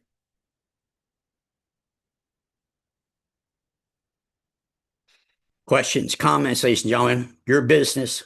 So for next week, I want to expand more on what you were talking about as far as like what's going to be going on in 2026, so we can start getting information together for future clients, so we can start seeding. So I heard it briefly, but like to go into more detail and how we can implement that into our business. That's what I think would be a good focus point. I'll be happy to do it because we have to, ladies and gentlemen, because our numbers are going to be changing. Our estimated closing cost. We Right. got to be giving the right numbers to our clients. So the transfer tax is going to be changing. Some of the expenses for filing is going to be changing. And we have to know these things. So yeah, I briefly touched on it right now. And hint, hint, hint, telling you that you should be Googling it, you should be looking it up, hint, hint, hint, you know. But I know that some of you between now and next Monday won't have the time to do it. Find a reason why you just couldn't get online and take a look at a few things. But in any event, as Denzel said, I will be there next Monday to really go into detail about it so that you have it. But remember what I said. As soon as this monitor shuts off and the meeting's over, don't you know? Y'all didn't write anything down because y'all got photographic memories. All right. Nobody wrote anything down. Nobody took any messages. Nobody took any notes. And then you'll say, "Oh, hey, can you send me a recording of the meeting?" And you ain't never gonna look at the freaking recording. Again, this is just the human nature. You need to take advantage of the human nature, ladies and gentlemen. All right. Look at yourself in the mirror and then know that this is the way it is. All humans are like this. Take advantage of it. 3 minutes, 3 seconds. 3 minutes, 3 seconds. I got 3 seconds to grab your attention. I can only hold your attention for 3 minutes, ladies and gentlemen. That's just the way the brain works. If you focus, if you just started to listen to me and stay focused, 3 minutes would be all you could do at the max. And then you'll drift off. Then you'll turn. Then you'll think about something. And that's that 3 second rule where you drift off and then you'll come back to attention. That's the way the brain works. It's not like you can't focus. It's not like you're not paying attention. It's not like you're losing your attention. That's the way the brain works. 3 minutes is the max the brain could pay attention. And then it's going to take a 3 second break. You'll drift off, you imagine, you wander off on me, and then the brain will kick back in for 3 minutes. You better understand these things. It's not you not being able to focus. It's not you being able to, but the biggest problem that we have, ladies and gentlemen, is procrastination. It is an addiction. It's like a heroin addict that's sick and he can't be, they're damaged good. We're damaged good because of procrastination. And the only way to beat procrastination is management. But otherwise, procrastination will be our enemy. It'll hold us back from all the things that we wanted to do in life. And the only way to beat procrastination is management. So hopefully everybody's got a photographic memory. Or you'll ask me for the video. Never watch it anyway. And so, but that's what these. Anyways, so so Noelle just did her first time home buyer seminar. She did that on Saturday. Who did? So we're waiting for them to send a certificate so we can get her in the second part. Okay, your client. Okay, gotcha. Yeah, Jasmine's in the same position. I'm gonna get in contact with Leilani today and see where we're at with scheduling for those contractors to come in. Okay, good. That's what these meetings are supposed to be, ladies and gentlemen. To help me helping you with your clients. You're supposed to be telling me where you are with your clients and so forth and what we're supposed to be doing. Not waiting for clients. Okay, good. So first time buyer seminar part 1 is done. So she did that. And then she's going to be now doing the one-on-ones. Yeah, we did Jasmine and Noelle are at their one-on-one. Now watch this, ladies and gentlemen. When's she scheduled for her one-on-one? We don't have that yet. Noelle, we're still waiting for the certificate to come back. Mark said it takes a couple of days. Now, this is where Denzel's management will come in because Denzel will be on Mark. Mark, when is the second? When is the second? And then once he gets the date for the second, then he's going to let his client know, but he's going to have to be the manager to remind the client a day or two before. And Denzel knows how to do this already. But this is the management part. So first things first is Denzel's going to stay on top of Mark to figure out when the second part is, what date. And then once he gets the date, then he'll send it to his client. But he knows that he's got to be there to remind his client, prep his client. Yeah, make sure they it's that left right thing I was saying. Like, so yeah, they're getting $10,000 to make their life simpler for closing. You would think they want that money, and they would never miss that appointment. They'll miss that appointment every single time. Every single time. If you don't call them an hour ahead, even if they text you when you wake up, and they're like, "Oh, I'm ready. I'm gonna be there." If you don't call them 9 o'clock, the meeting's at 9:30. They're gonna miss that meeting. And this is the automation part that I was telling you about, so that I can get a This reminder, is gonna take two get a more weeks to get reminder to another call meeting. them. And now I call them and remind them. That's the automation part. That's the management. So absolutely. And so Oh, Denzel, and it's your fault also. oh, Just know exactly. that it's your fault that they missed the meeting also. Yeah. So now you have pushed your time getting to pre-approval back 2 more weeks, and or you've just made your relationship with your client shaky. So learning to take accountability for yourself as well as other people, which is insane, but hey, this is the job we do, and staying calm about it. So I started planting, y'all. Like I'm like a plant daddy now because it's literally gardening, and like I have to like get more patient with it. So I'm using the plants, and like it's helping. So I'm really understanding how this works, and I'm giving you this information so y'all can kind of pass me, obviously, because it's going, if you listen to what I'm saying, you're going to just go about it. But if you do these things, like stay on your clients, the management part is the big thing, the razzle dazzle, everything you think you know about real estate, that's really not it. Listen to what Warren's saying. You'll start getting clients, but understanding that can't take it personal, and you have to understand that adults are children, so you're going to hold their hand the entire time. This is where Denzel started to blossom because it was frustrating in the beginning. It was emotional. It was easy to quit. It was easy to come up with excuses. But now listen to Denzel. Listen to his feng shui, his smoothness, his calmness.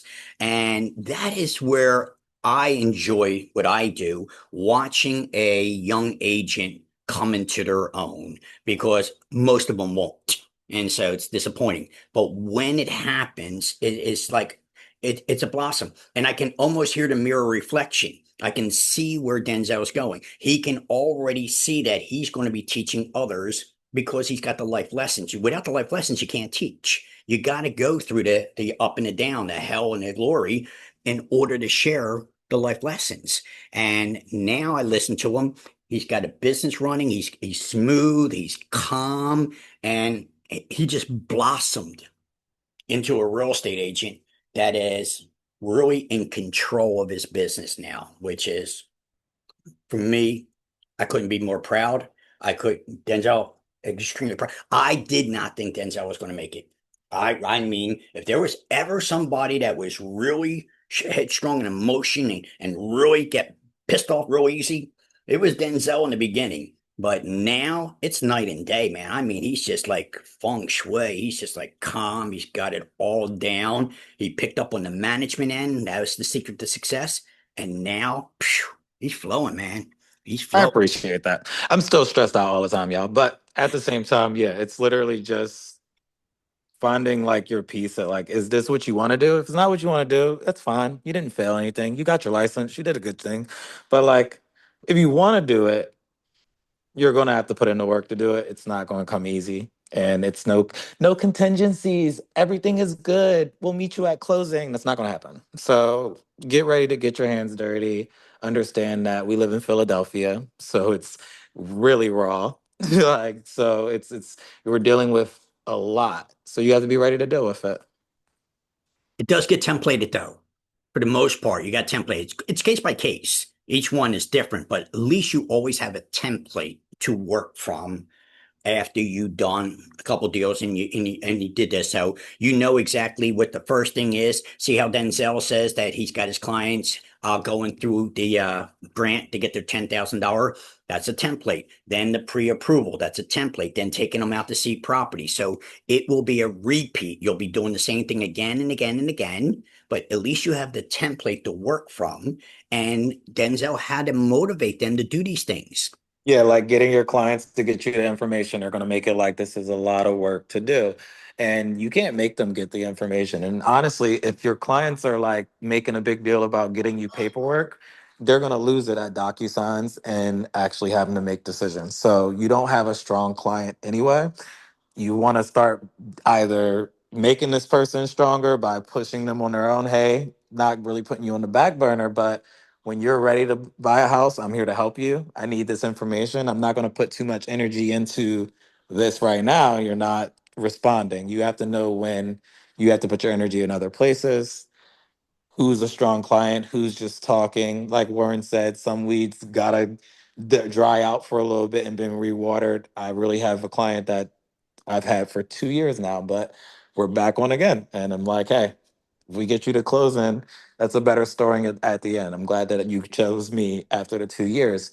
Where in the beginning, I was more emotional, like these stupid people, like trying to help you out, but hey, you came back around, let's do it again. And now we're moving. I'm not having to call back multiple times. They know how we're going to move and it's working. I still got to manage them, but they understand what pace we're going to be on.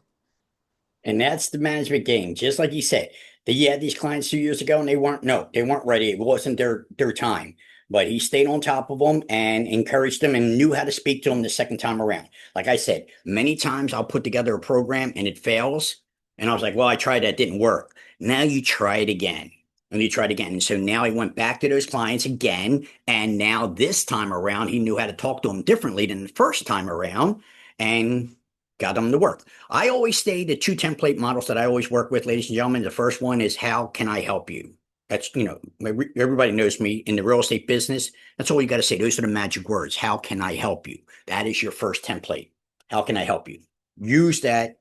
It'll work wonders. But the second one to cultivate them is when you're calling them, just like Denzel said, I got to get this information, and you feel like you're bothering them. That's just what I use. Listen, I'm sorry. I didn't mean to bother you. I was just trying to help you get a house. I'm not going to call you no more. I'm sorry. I can hear that, you're frustrated with me calling, and I don't want to bother you. I'm sorry. I was just trying to help you get the house, but it sounds like I'm bothering you. I won't call you no more. That's called the guilt trip, ladies and gentlemen. And that guilt trip works like a charm, because then they're like, no, no, no, listen, I'm sorry. I know, but no, I do want to get a house. I do. And then we get back into it. So, I use that. Listen, I can hear I'm bothering you. I can hear it's frustrating. I'm sorry. I won't bother you no more. I was just trying to help you, but I won't bother you no more. That works like a charm, ladies and gentlemen, and if they say good, don't bother, then there you go. That client's caught. But if they stop me and say, no, no, listen, I'm sorry, I want to do, now you can, that's the turning point. Now it's the turning point where they said, no, no, I'm sorry, listen, I really do want, now you can start getting them to do what they wanted to do. So I use that to make or break a client. I said, I'm sorry, I didn't want to bother you. And like, thank you, I appreciate that. Goodbye. They're done. Weed them out. But if they say, no, listen, sorry, I'm sorry, I really do, that's the turning point. Now we can start taking control and get them to do what they really wanted to do. They just couldn't do it on their own. It's your job to help them now, but you needed to know who you can help and who you can't help. So use those two templates, ladies and gentlemen. They work like charms. Mr. Warren, Yes. I have a question. I have two questions. Mm-hmm. For direct mail, we brushed on that earlier. Based on your experience, how would you advise to do it? Like how many zip code at a time or things like that? If you were in my business class, in the class, because remember, all my agents came from my class. All right. So y'all been there. You all sat in the same seat. You all took the same class. It's the same instructor.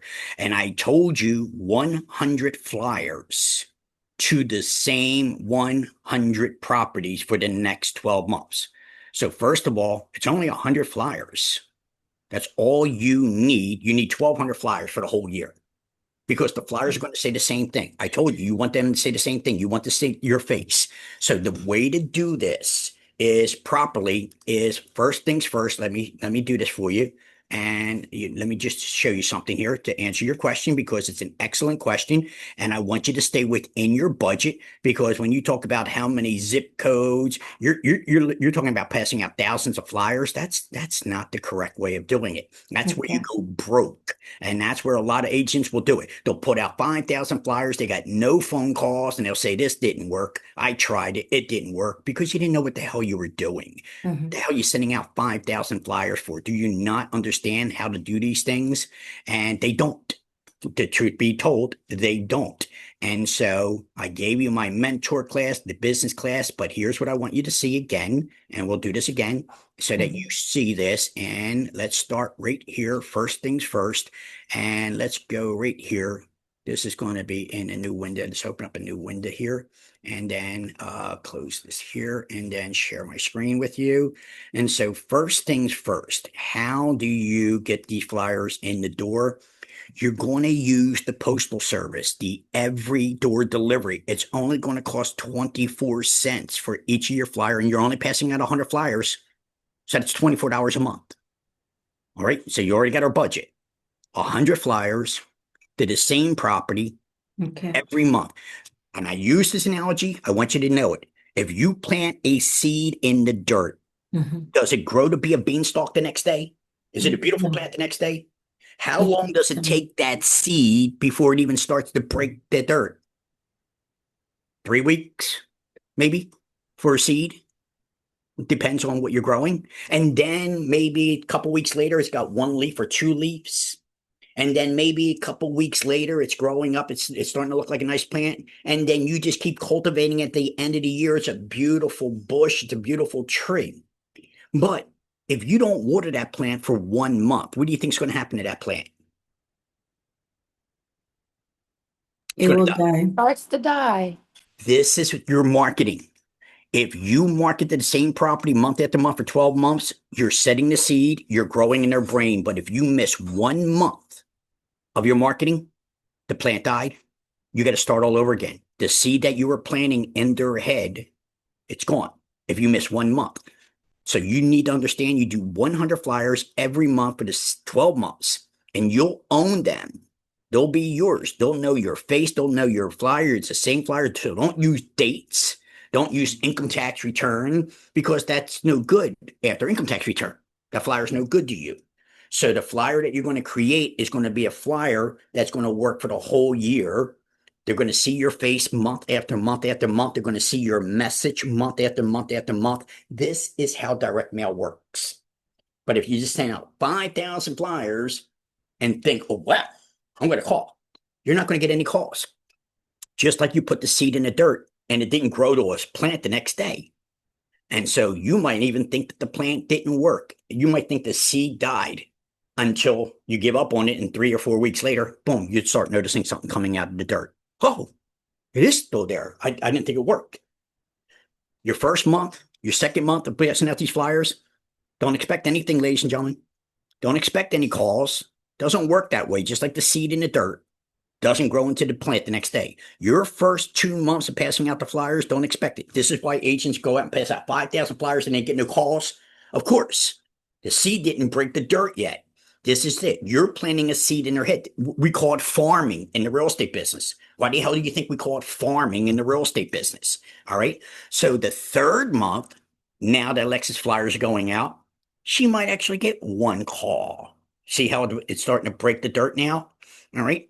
And then maybe by the 4th month and the 5th month, now she's starting to get maybe 1, 2 calls a month from the flyers that she's passing out. But if she misses 1 month, that's it. She's got to start all over again. That's how it is.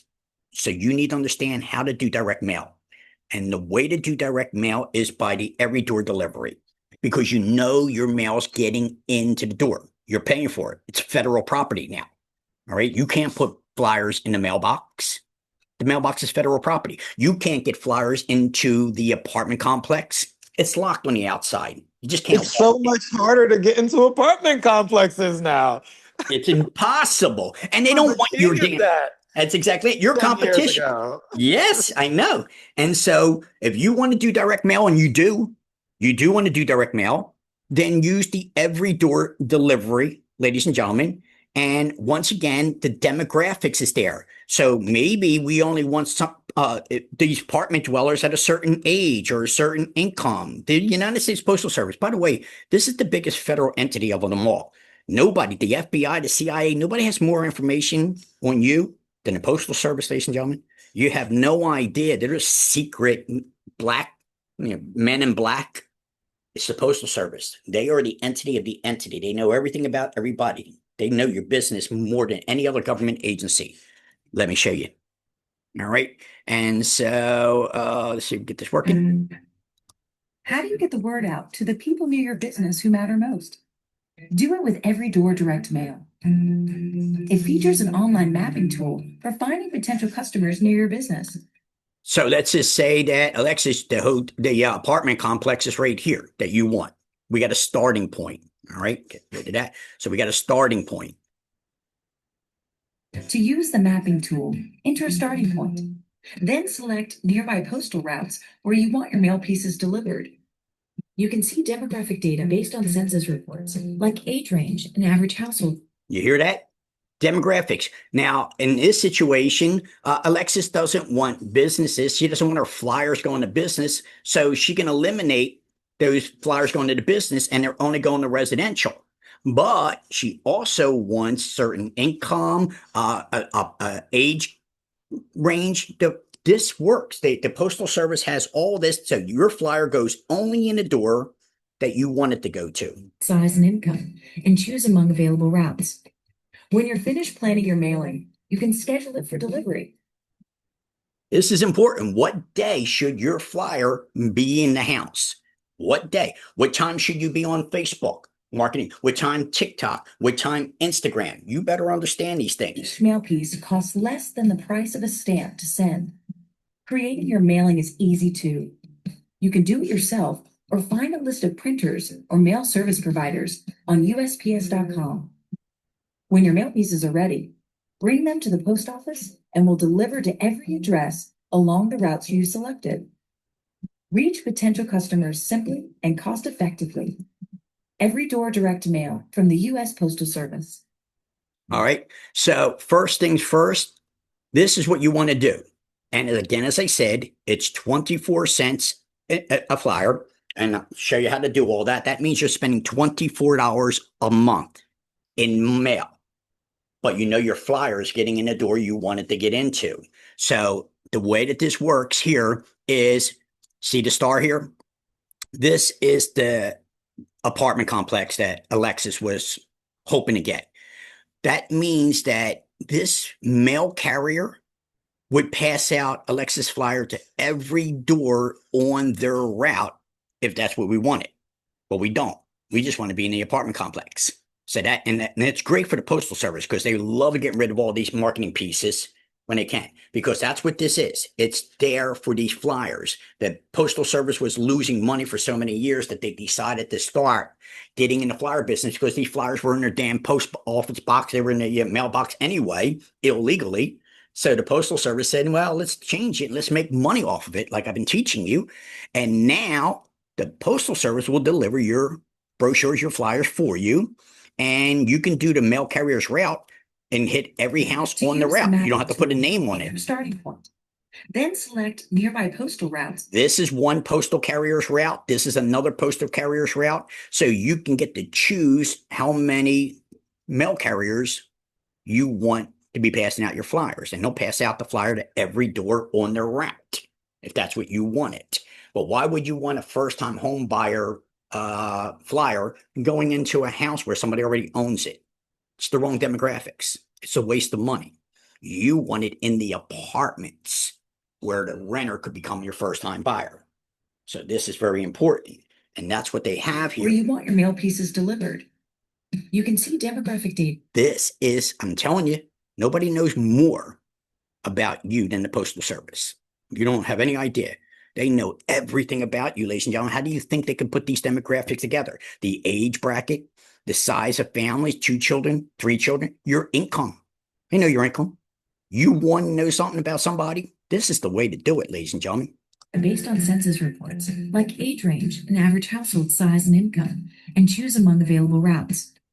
When you're finished, this is planning your important. mailing. What day, Alexis, do you want your flyer in somebody's door? What day do you want them looking at your flyer month after month after month? The weekends, because that's when they're home the most. Yeah, well, that's not actually true.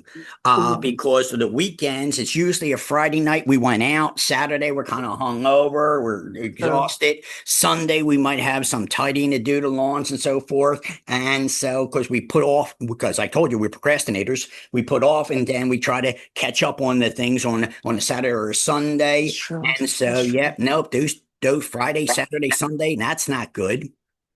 Okay. What day now? So we got Monday, Wednesday? Tuesday, Wednesday, Thursday left. I'd say Wednesday. Wednesday. Yeah, Wednesday, I would think Wednesday would have been the good day too, but Wednesday's that biological day. Even in my class, I told you Tuesday, Wednesday, Thursday, you're in my class, but Wednesday's the day that my class is less lethargic. They're not focused. Tuesday, Wednesday, and Thursday, you're in my class. And I told you about Wednesdays. Wednesdays is that hump day. Wednesdays where you're exhausted from the Monday to Tuesday and your biological clock is drained. I wouldn't say Wednesday would be the good day. So now we got Monday, Tuesday, and Thursday left. Monday. Yeah, I would at Thursday. least for Start of Monday. your week. Yeah, Monday, because that's when Monday's the worst. Who the hell likes Thursday. Mondays? I mean, I hate Mondays too, but that's how people start off their day. They have to check their emails, their mail. They have to, start their Oh, week off by checking everything. 100%. But you know what they do? Trash. They're doing Monday trash, trash, trash. That's what they do on Mondays. So they're just streamlining trash, junk, trash, not looking at it. Now it's not. You're right. But again, the psychological is you got to get it done, get start off trash, trash. Yeah, I'll get that later. It's a bill, trash. So they're compartmentalizing it. But you just went into trash on a Monday. I think Thursday. Thursday's the winning day, ladies and gentlemen. Thursday's the biological day, your biological clock, the way your body works. You'll start noticing this, yes. And Thursday would be the feng shui day of any day of the week. The Thursday is the day that you would probably be most relaxed, the day that you would probably give the most focus, the time to something, the most love to something. Thursday is the day. And you're also looking forward to the weekend Yeah, I too. was about to say, yeah, that makes sense. See? Yeah. And so that's just, they're optimistic. They're looking forward to the weekend. Your flyer will radiate better in the biological and psychological clock of the human would be Thursday. See? And you can do this. You can plan on your flyer being in that door at that moment to be most effective. You can schedule it for delivery. Schedule it. So Thursday's the day, ladies and gentlemen, you're going to do direct mail. See how you have to know all these things? But you got to know how the body works, how the mind works. Otherwise, you're wasting it. Why would Alexis want to be putting flyers in the properties when they already own their damn properties? You're going to find a first-time buyer there. So you got to know your demographics of where you want your flyers to go, or they're not going to work. Now, okay. Now, again, as I said, here's the other thing that I want you to know real quick. I told you, you only need 100 flyers a month. And that means 1,200 flyers for the whole year. Okay. That's all you need. Where do you get your flyers, ladies and gentlemen? You ever go to Staples? You ever go to and get flyers made? I recommended this to you before, and I'll recommend again. Roger, I've been working with Roger for years. 7.5 cents for a copy, ladies and gentlemen. So here's 1,000 flyers for $75. I told you need 1,200 for the year. So that means for $90, you get your flyers for the whole year, $24 a month to mail them to the properties. This is your budget. This is the smart way to doing it. So you got your flyers for the whole year, 100 flyers to the same properties, same message. And by the 4th or 5th month, I seen Alexis's face. I seen her picture again and again and again. I seen Ochara's face. I seen her picture again and again and again. Now the seed is in my brain that I actually know who they are because I seen it again and again and again. And then the day comes, I'll meet Alexis or I'll meet Ochara when I walk in the office, and I'm like starstruck. You're Alexis? You're Ochara? Hey, how are you? This is how it all works. But if you change the message each time, nothing sits in the brain. You're not seeding the brain. So when you're doing direct mail, 100 flyers a day, 100 flyers a month, same property, same flyer for 12 months. Miss 1 month, plant dies, you got to start all over again. This is where you get your flyers. So after Alexis does this beautiful flyer and puts it all together, she's real happy with it. Well, again, as I said, $90 for 1,000 flyers for 1,200 flyers for the whole year. Even if she wants to change the flyer, she only invested $90.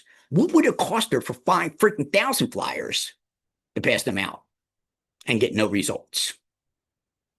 See? And ladies and gentlemen, this is single-sided. Look at the double-sided. Would you think double-sided? Why would you even think double-sided? Anybody? It's a constant reminder. Close. Ladies and gentlemen, here's your flyer. On one side, that's all your information, and on the other side is the lender's information. All right? And then you call Mark and say, Mark, I need a budget. I need you to help me pass out the flyers. And Mark will say, well, how many flyers are you going to pass out? Because he's expecting to hear 2, 3, 4, 5,000. But when you say 100 each month, and it's going to cost me $20 for the whole month, and that means it's going to be about $240 for the whole year, Mark will probably give you the money. So now your flyer, because one side's you, the other side's the lender. Now the lender's paying. They got the budget. $250 for the whole year. Hell, we'll take care of that. Now it doesn't cost you anything. So now you can get your flyers done for free and your marketing, your mailing done for free if you use the other side of the flyer for somebody else's marketing. Let them pay for everything. So one side's you and the other side's the lender. That's a smart idea. And now you don't even have to pay the $90 for the flyers and the $140 for the year mailing. You got your budget already taken care of. So this is the company I recommend for your flyers. They do a beautiful job. I've been working for them years. But here's the kicker, ladies and gentlemen. Remember, we just heard this part here. Let me go back here real quick because you might have missed it. Come on, out of my way here.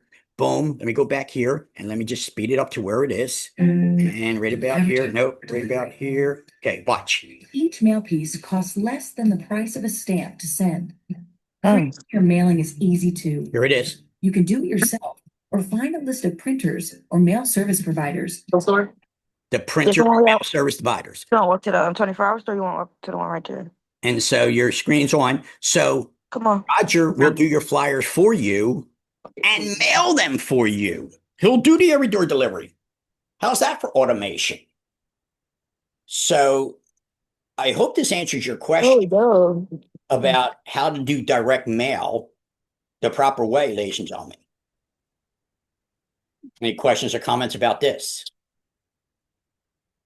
I have a question about if we were to put the lenders on like the back of the mail. So would you provide us lenders to put on the flyer, or would we have to like call around and find lenders? Well, see, now that's an interesting question because remember, ladies and gentlemen, you're running a business here and the lender, the title company will be your sphere of influence. You're running a business.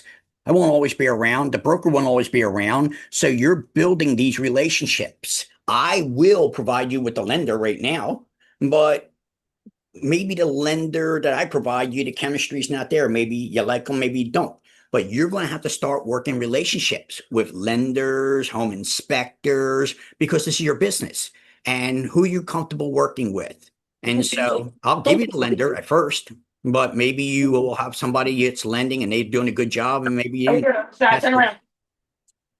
All right. So again, that's what we have in the background, little noise there. So yes, I'll give you the lender. Mark will be happy to help you. Mark is great with my new agents. And that's a lender that I would prefer that you work with because just like him and Denzel, they're going to be educating you through the process as well to make you feel a little bit more comfortable. Explain this to your client, explain that to your client. So Mark is a good transition. And I put this brokerage together, ladies and gentlemen, for just this reason. Why? Why do I have to do this? Okay, Nikaya, your mic's open. We can hear you. All right. Very, very good. All right. So again, work with my lender first, and then maybe build up your own lender if you want as time goes by. One last thing before we touch on anything else, ladies and gentlemen, is I showed you that this is the guy to get does the flyers. He'll print it up, but you still got to create your flyer. And in that creation of your flyers, ladies and gentlemen, is this website that I gave you. You don't remember this website, I'll give it to you again because I told you as soon as we turn the monitor off, as soon as the class is over, we go back to our regular lives and we forget everything that I taught you. And then we got to do it again and again and again. I told you that's just how it works. So here it is again. I don't know how many times I've been here, but I'm here again and I'll be here again and again and again to show you. Look, buy your dream house. Here's a flyer that you can use. Edit the flyer, and then you can do anything and everything that you want. These are drops. So you can put in your own house. You can change this around. You can put in your information. That's how these flyers work on this website that I give you, ladies and gentlemen. And so, yep, I'm going to leave the page. You got all of these flyers. Look at these templates, ladies and gentlemen. Thousands and thousands of templates. And so let's say that Alexis is looking at these and she's, saying, yeah, but, I like it. Which one do I like the best? And, maybe she comes and she goes, oh, hold on. Let me see what we got here. I like this. Let's edit this. Now, it's an open house flyer, but it doesn't have to be. We can change it to the address. Right now, Kay's picture's there, but Alexis changes it and put Alexis's picture there. All right. This is the property there, but Alexis is going to change it and use the property she's, got. This is drop, ladies and gentlemen. All you have to do is drop, or if you want, just click right onto it and then you can start changing it. All right. First time home buyers. This is how these things work. You can stretch these things out, ladies and gentlemen. This is what you want to do. You want to learn how to use these things and get used to just dropping these things in play. All right, let's move that out of there. Now we got our first time buyer. Can we stretch it out a little bit and maybe, so make sure we click on the right thing and see. So we can move this around. This is drop. This website that I gave all my agents, all my students, it's been available all along. Oh, sorry about that. I'm sorry, Mr. Warren. What website is this again? See, this is what I get. And so again, I'm looking at it, but I I don't know, see the I know. name. I'm telling you, I'm going to do this right now. Sorry. Check this out. I'm going to put it in your chat. Turn your chat on, ladies and gentlemen. And this way here, all you need to do is copy and paste. All right. So turn your chat on. Let me do this. Let me stop sharing my screen. Let me say hello to everybody. Respond to me in the chat so I know that your chat is working. Hello. And send that. That should be going to everybody. Did everybody get my hello? All right. Achara, very good. Alexis, very good. Alyssa, very good. And I guess the other ones don't need it. Okay, very, very good. And so, all right, Arthur, very good. And so, because if the chat's not on, you're not going to get what I'm about to send you. Denzel, good brother. All right. And then, all right, Agent Sulfa, very good. Hello. It's the one I was waiting for because you wanted the information. So, okay, very good. So we got you as long as you replied to me. Now, ladies and gentlemen, here's what I'm going to do for you. I am going to, and one more thing before I go any further, before I share these links with you, I want you to understand that this website that I'm about to give you, ladies and gentlemen, is not just for flyers. Okay, look what we have over here. All right, let's say that you want to do TikTok, you want to do social media advertisement. All this can be done out of this site here, ladies and gentlemen. And so you will see social media graphics, right? When you open up, we got Instagram post, Facebook post, TikTok videos, thumbnails, shorts. This website, ladies and gentlemen, does it all. So let's just say that we want to do a Facebook post. We go here. Now we're in to real estate for Facebook. So now, if I click on something here, this is already sized for your post and for your headers for that particular social media. And once again, you just hit the edit. This is all free, and then start putting in your information. So not only can you do flyers, but you can do social media. There's a lot of other things that you can do with this site, ladies and gentlemen. And so you can design your emails. And this is a gold mine. And all you got to do, let's just say that you're a pastor. All right. I'm a pastor. Boom. It will now give you templates for everything. All right. Let's say I'm a DJ. All right. I'm a DJ. All right. Bam, baby, bam. All right. All right. I'm a real estate agent. Really, or even better yet, first time home buyers. Now your flyers are generated right to the first time home buyers.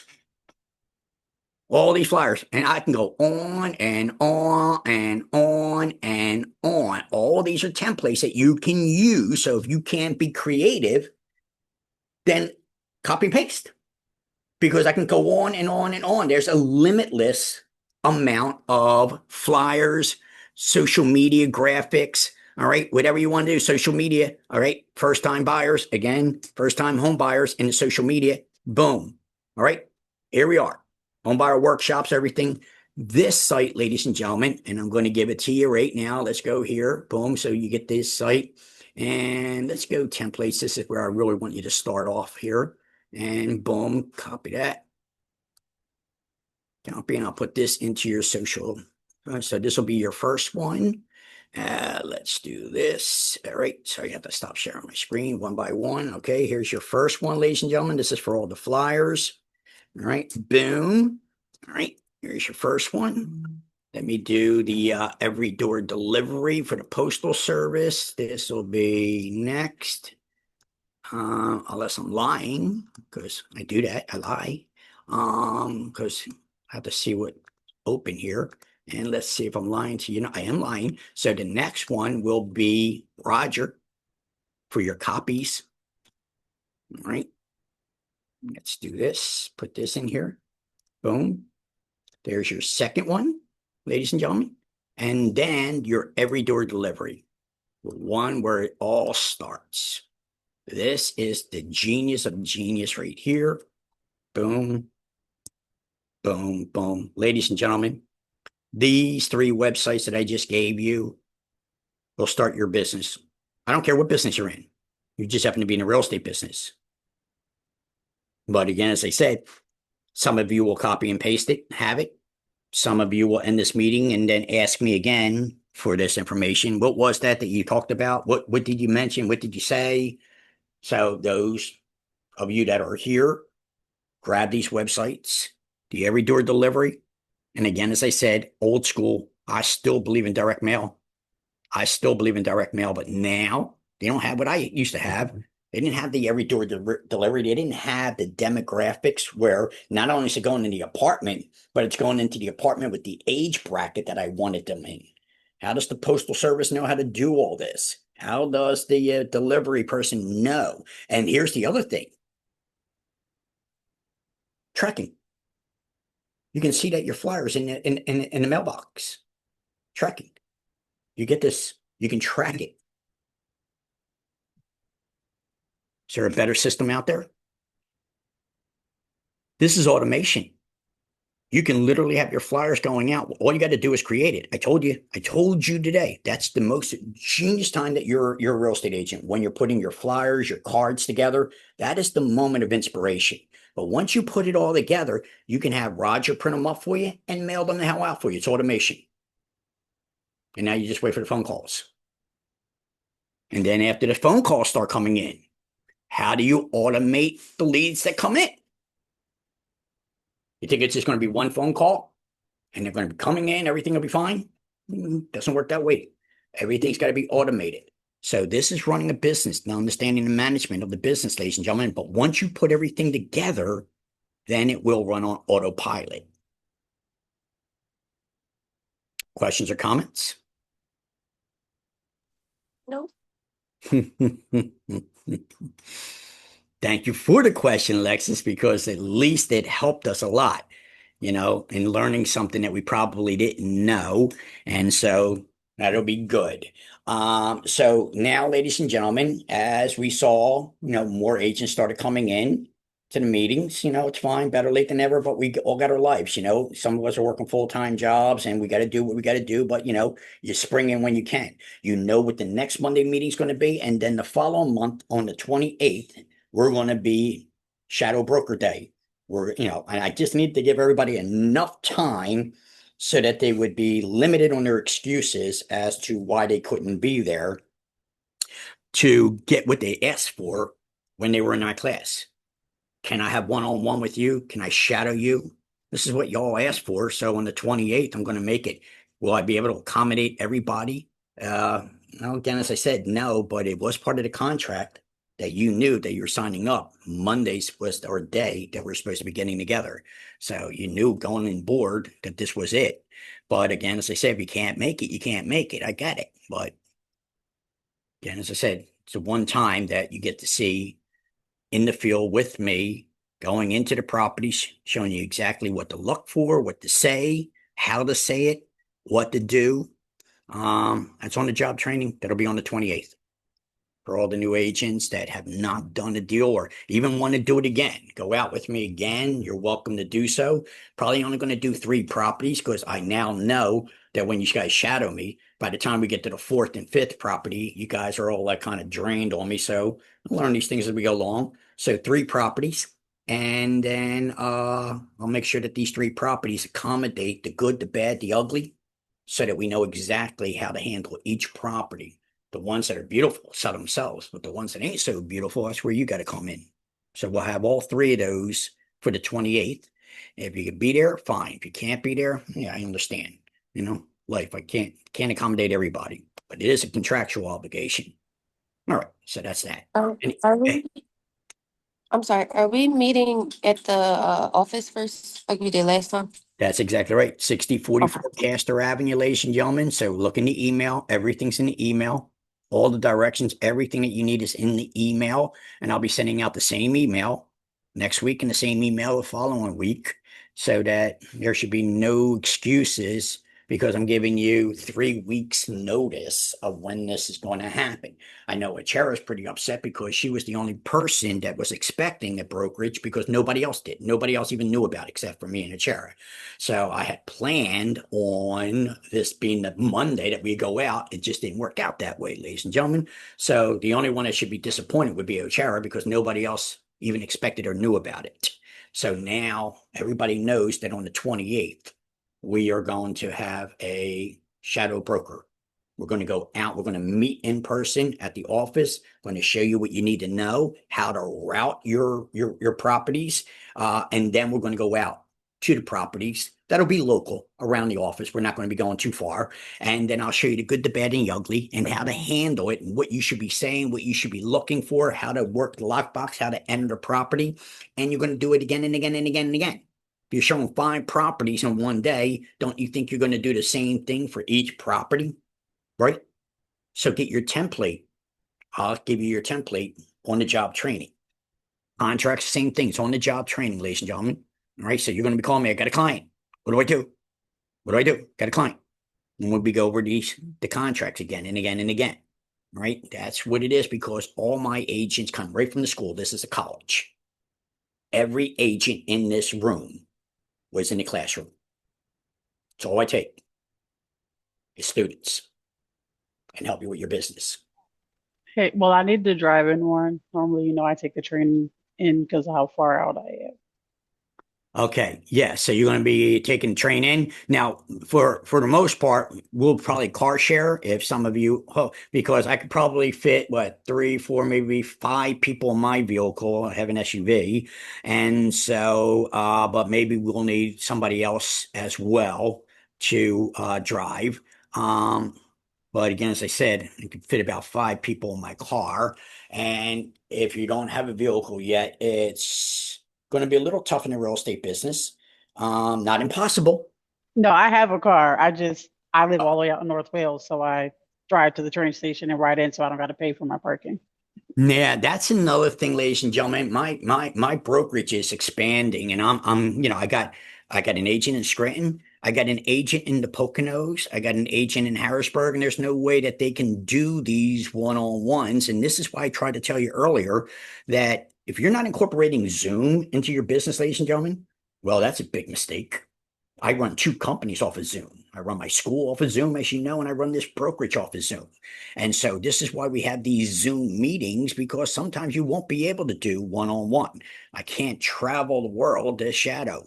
And so if you happen to be close to Philadelphia, that's fine. If not, and there's, Anthony couldn't do it. He's in the Poconos. He's an agent that I have in the Poconos. Philip couldn't do it. He's an agent in Scranton. All right. And Anna couldn't do it. She's out in Scranton. So I got agents. This business is expanding thanks to Zoom. And you're going to be conferring with your clients, ladies and gentlemen. Zoom's nothing more than a damn phone. That's all Zoom is. It's the phone. Because some of you are using it as a phone because I can't see you. I can't see you. So it might as well be a freaking phone. But when you turn your monitor on, when you get your client, which is what you're supposed to learn how to do, ladies and gentlemen, because appearance is everything, the way you project your voice. But Zoom is nothing more than a freaking phone when you don't have your monitor on. When you have your monitor on, it goes that one extra step.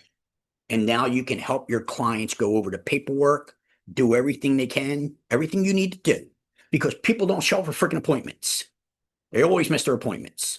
And if you're not incorporating Zoom, then you're operating your business without a phone, as far as I'm concerned.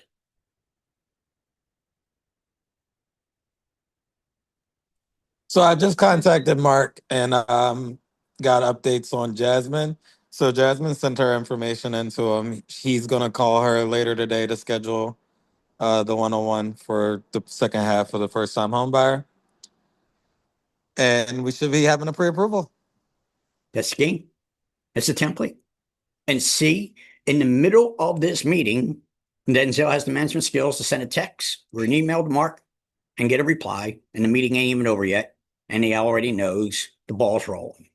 That's what we do for our clients, ladies and gentlemen. They never get to see these things in the back end. But how long did it take them? A minute or two? Text them, email them, and now Mark's on top of it. And the only reason Mark's on top of it is because Denzel's on top of it. Somebody's got to run the show.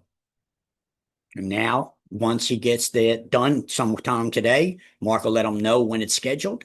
Now he'll let his client know when it's scheduled and have to stay on top of his client. As Denzel said, you would think for $10,000 freaking dollars that they would be excited and they wouldn't miss their appointment. But we understand the nature of human beings. And if they miss the appointment, they're going to blame Denzel for it. And so Denzel already knows there's no sense getting upset about it. So now he will make sure that he's managing the business and staying on top of them so that they don't miss it, because then he can rub it in their face. I'm your personal freaking assistant, for Christ's sake. I reminded you by text, by email, and called you, and you still missed it? You don't get to blame me. I get to blame you. So as Denzel said, he's already at the right, because he told him to make a left, but they made a right. He was already there waiting for him. So he's already preempting this. This is how you run a real estate business, or any business for that matter, ladies and gentlemen. And automation is the name of the game. Automation's the name of the game. Once you learn how to do that, you can have residual income. If you put it all together. Do the same thing again and again and again. Say the same thing over and over and over again. I taught you this. You'll be on autopilot. All right, ladies and gentlemen, it turned out to be a better meeting than I expected. I didn't think, in the beginning, we only had 2 or 3 agents, and then some of you guys just started showing up again. As I said, I understand you got your lives, some, so you're here. That's the main thing, that you're here, you're learning something, and take it for what it's worth. Because once I turn this monitor off, once this camera is done, the meeting's over, most of you will just go right back. I have 2 more questions, Mr. Warren. No, please. You mentioned auto posting. With the auto posting, is it depend on the platform we are using? Oh, Or yes. is there one? Mhm. Yes. And so there are different, and I would recommend that you do 2 things: Google social media auto posting and YouTube social media auto posting. Use those 2 search engines, because YouTube is a search engine. And so use Google and use YouTube and put them in both, so that you get to see videos and you get to read about social media auto posting. And then you can go to the websites. And the first thing I do when I go to these websites is I go to pricing. to see what they cost, because sometimes you can get a free trial. But be careful, because the monthly, let's say it's $20 a month, but that's if you pay for the whole year. Be careful, read the print. But if you don't pay for the whole year, then it's $32 a month. So make sure that you understand, but nothing's for free. You can't get water for free. You can't get air for free. So you want to keep your expenses low, manage your expenses, and make sure that you can use the platform, that it's easy for you to use. It's within your budget. I just had you passing out flyers for the whole year. $20, $25 a month for the mailing, and what, 100 and some odd dollars for the whole year of flyers. Let's get a budget. And so now if you're going to have an auto poster at $20 a month, would that be okay? And so figure that out. There we are again. We're looking at $240 for the whole year. That's probably how it'll hit your credit card. Not $20 a month. $20 a month if you pay for the whole year, $240. If you don't, then it'd be $32 a month. So be careful about that. But nothing for free. And if it is free, it's only for a limited time or low quality. So that's what I would do. Just Google it, YouTube it, social media auto posting. That's all. And go from there and see what you like, because there's plenty of them out there. Figure out which one works good for you. Thank you. You're And welcome. Second lastly, question. lastly, I know our meetings is on Mondays. What's the frequency again? You know, if I don't do them weekly, it falls by the wayside. If I try to do it every 2 weeks, I get very little turnout, and then I get a little depressed. Then I don't run it for 3 weeks or 4 weeks. I think what I'm going to have to do is just go back to the weekly and see if it's better. But at least it won't be anybody's excuse that, I haven't been contacting you. I've been out of touch, especially for the newer agents.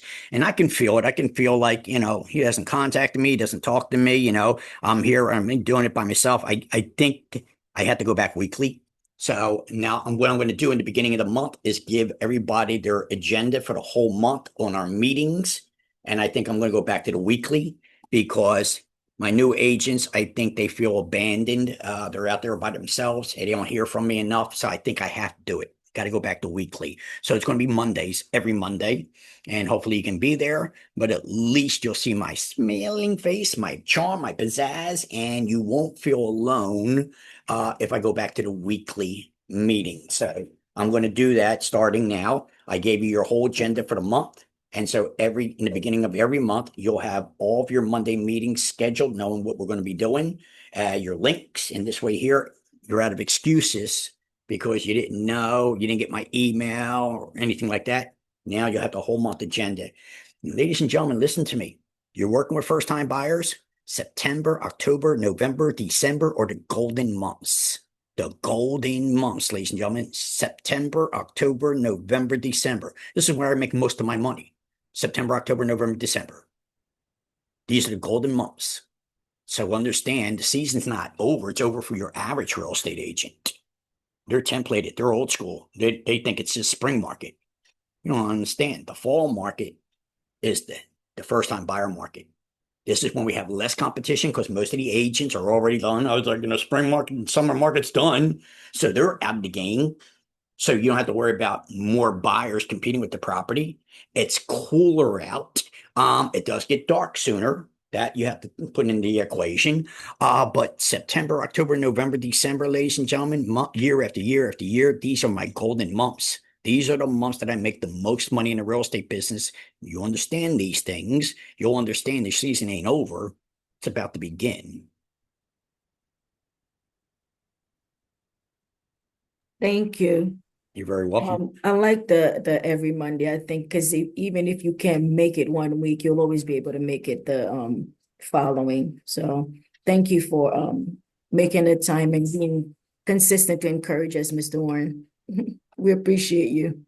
Thank you very much. I just feel bad. I don't want to let anybody down. You have no idea how busy my life is, but I try to keep my commitments, And I want to be there for you because, you know, people like maybe Ochera, I kind of feel like, you know, maybe she feels abandoned. Some of my other agent might feel a little abandoned. And I feel that. I know that. I got that conscious thought, you know, that, Not at all, Warren. Better huh? late than never. I said, not at all. Better late than never. Okay. I just don't want any of my agents feeling abandoned. Like, you know, ladies and gentlemen, that's exactly what happens. You know, you see, I'm with Remax too. There's a little beta testing that I'm doing with that.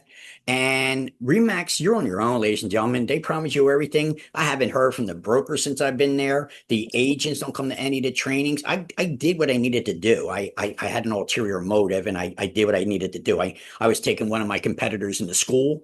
I was taking his school away from him, and because this move that I did was an ulterior motive. So Remax sucks, ladies and gentlemen. I said it before, I'll say it again. Just because they're a big name doesn't mean diddly squat. You are literally on your own there. You're abandoned. And so, you know, they make you feel like family until you're not. And so the whole system kind of really sucks, you know. So I'm with the Remax affiliates now. I'm with It's Realty. I'm the only broker in the state of Pennsylvania that could be with two brokers at the same time and know how to do it. But again, it's not technically legal to be with two brokers. But you know, again, as I said, you know, I'm not your average bear. But Remax sucks, ladies and gentlemen. I mean, this is the best. This platform that we got right here really is the best platform. And I can do this because I get to do, what do you call it? Inside trading or corporate espionage, whatever you want to call it. So I go inside other brokers and inside their companies and I see what they're doing, how they're doing it. Right. And so now I can, you know, figure out how to improve because I'm literally in their system without them knowing that it's corporate espionage. But in any event, screw them, you know. But Remax sucks, absolutely sucks. So I see no incentive. You know, I've been abandoned since I've been here. Nobody even freaking knows my name or anything like that. So it's a real. I don't like their model at all. But again, as I said, I get to see that. I get to go inside those companies and see what they're doing and what they're not doing, and then bring it here. All right. And so I got a game plan, ladies and gentlemen. I told you I got 5 years left before I retire. I am putting things in motion. Wait do you see what's going to happen in the next couple of months? You know, I'm a man of my word. You know, wait do you see what happens in the next couple of months? I'm going to change the whole real estate arena. It doesn't work. The brokerage thing doesn't freaking work. The independent contractor thing, it doesn't freaking work. It never really did. Never really did. And so, you know, I'm going to change the whole game. I am. And you'll see it. So you Like, guys are in. so like real estate agents being like employees more? No, that doesn't work either. Okay. That doesn't work either. You know, what did I tell you? What did I tell you? Quick, get rich quick. Make it easy. Give me an entitlement program. That is the world that we live in. That is the world that we live in. And so I have to incorporate that. And so, as I said to you earlier, that the way that this brokerage that I'm So going to one of the create- things that we used to do in door to door when like we would have like agents on fire, when we light up a new area, the agents that were on fire, they were the ones that get first dibs in that area. So yeah, if there's like incentives to you get a client that's 300K, that'll motivate people. I see what you're saying.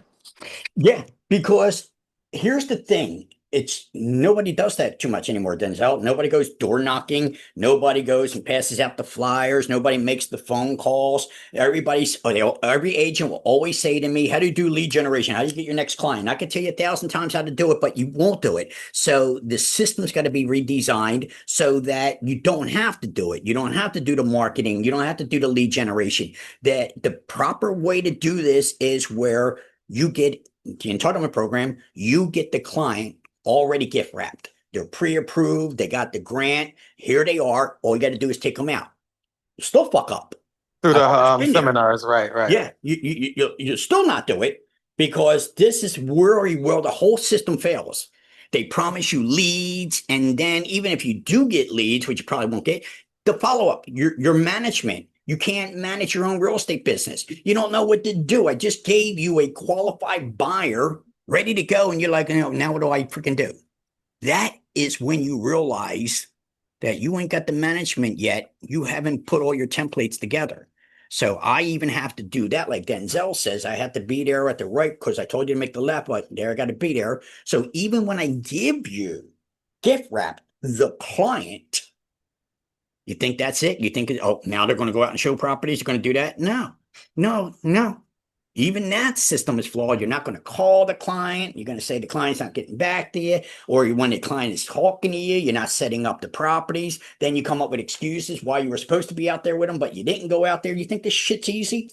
You think it's, I got to figure all this human nature out and put a system together where it will click. Because it failed. Always because I thought if I gave you a gift wrap client, you just go and take them out. Egg on my face. That didn't work. So it's working with Denzel, not anybody else. Then I'm thinking, who am I going to give this $300,000 pre-approved client to? I just gave Denzel a $350,000 client. She can be approved for $500,000 if she wants. It's $20,000 commission check, ladies and gentlemen. Fuck. I gotta be careful with my cursing because YouTube won't let me download, because I violate YouTube's rules and regulations because I had to, so I gotta be careful with my cursing. Otherwise I won't be able to give you a video that you won't watch anyway, but YouTube won't let me download if my conversation's too lively. I violate YouTube's rules and regulations. Right? So gotta be careful with that. So, But yeah, it doesn't work, ladies and gentlemen. so I have a question. Go ahead. Because I had an idea to do like a consultation form kind of, because I know how you've talked about in class how people will BS you. Like you'll waste your time for 3 months over a $300,000 property just for them to say no. So would it be smart for me to do a form just like to get like the demographics they want, the price, and they want the value? Like so I know, so they know that I know, that they want the property, or it's still like, they could still turn around at any time and just be like, you know what, all that time I put into telling you what I wanted, I don't even, I don't think that I'm going to go through with it. And it's like, I don't want to waste my time working on a form if people not going to be, certain. 100% yes.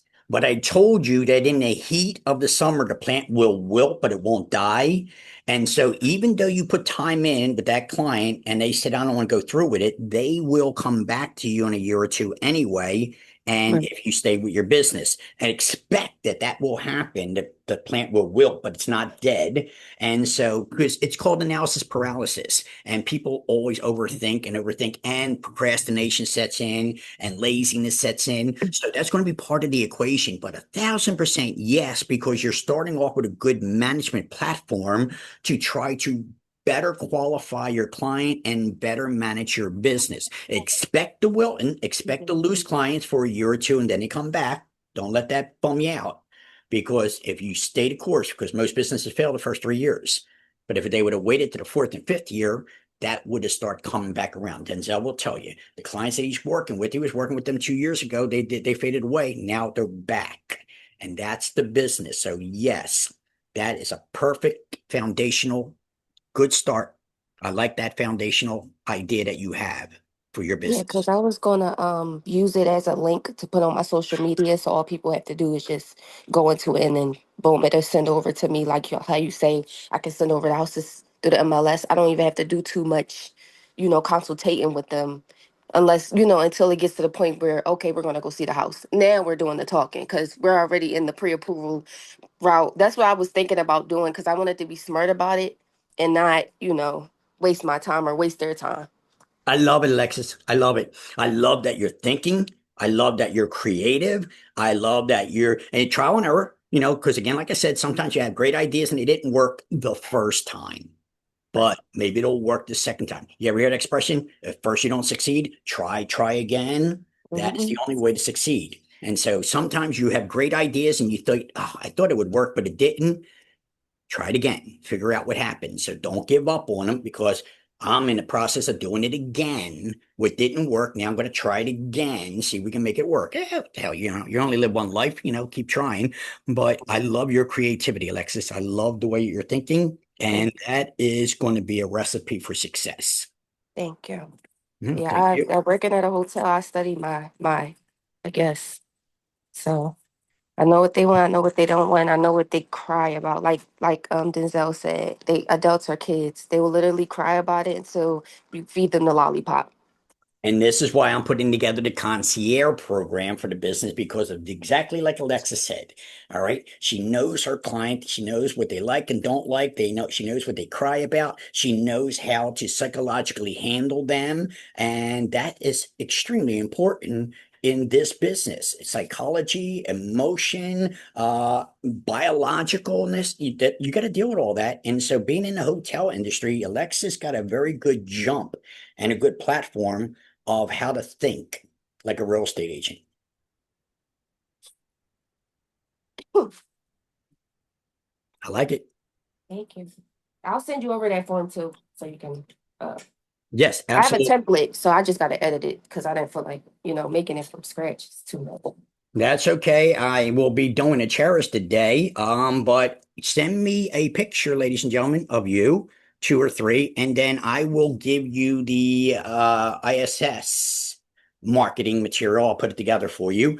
And again, as I said, even though I'm busy, I got 1,000 things to do today. Somehow or another, I will figure it out and get that to you. So if you want, send me a couple photos of you. Cherish gave it to me, and I will have Cherish done today. As a matter of fact, I started working on it last night. That's why I can say I can have it done today, because I already started working on it. But there's an easy way, and it's in the program that I'll show you how to use as well, ladies and gentlemen. So when I send you these pieces, you'll ask, well, how did you do it?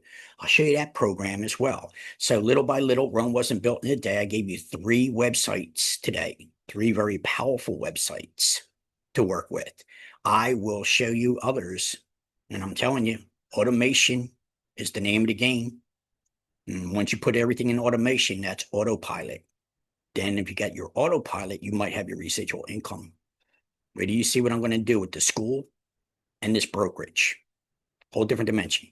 I already spent money on copyrights and patents. I'm serious. Where do you see what's going to happen in the next couple of months with both my school and this brokerage? And you guys are in. Or at least you might be in. You'll see what happens. Some of you will not pass the test. You won't do the exercise I give you. And so that I got to, as Alexa said, don't want to waste time. Some agents will do it, some agents don't. I can't force you to be successful. So right now, Denzel's cleaning house. He's getting all the good leads. I'm giving it to him because he knows how to follow up. He knows how to run the business. And don't give up any excuses. Well, I'm brand new. I'm just starting out. Yeah, everybody is. I told you, you're all coming from the same platform. You're all coming from the class. You all got the same advantage and disadvantage. Nobody's got anything over anybody. You're all at the same level.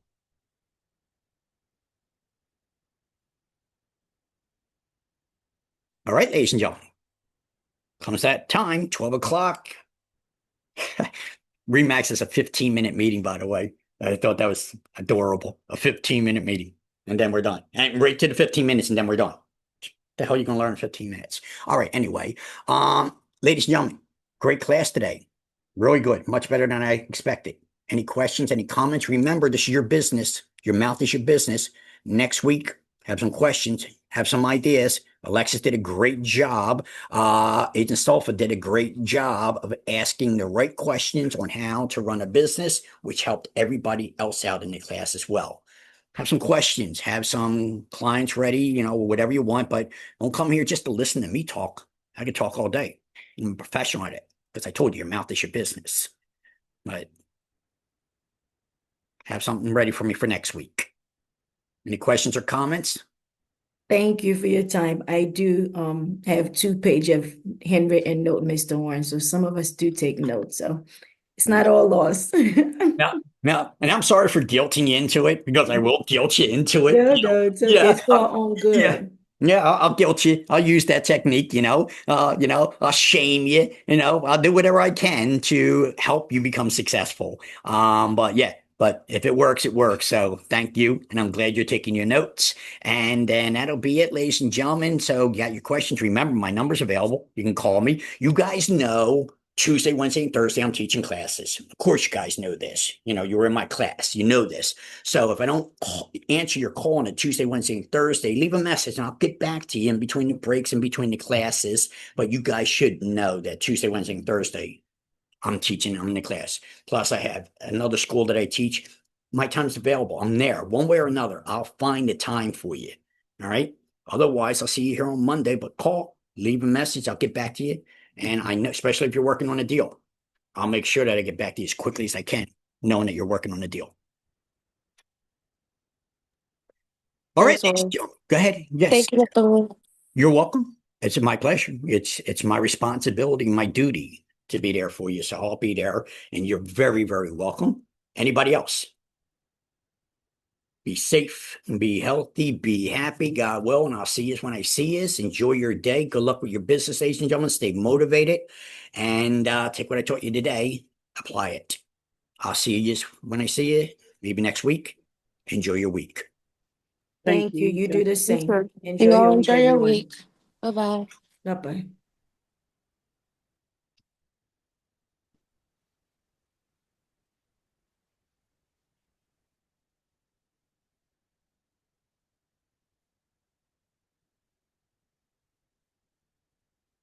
Enjoy your week.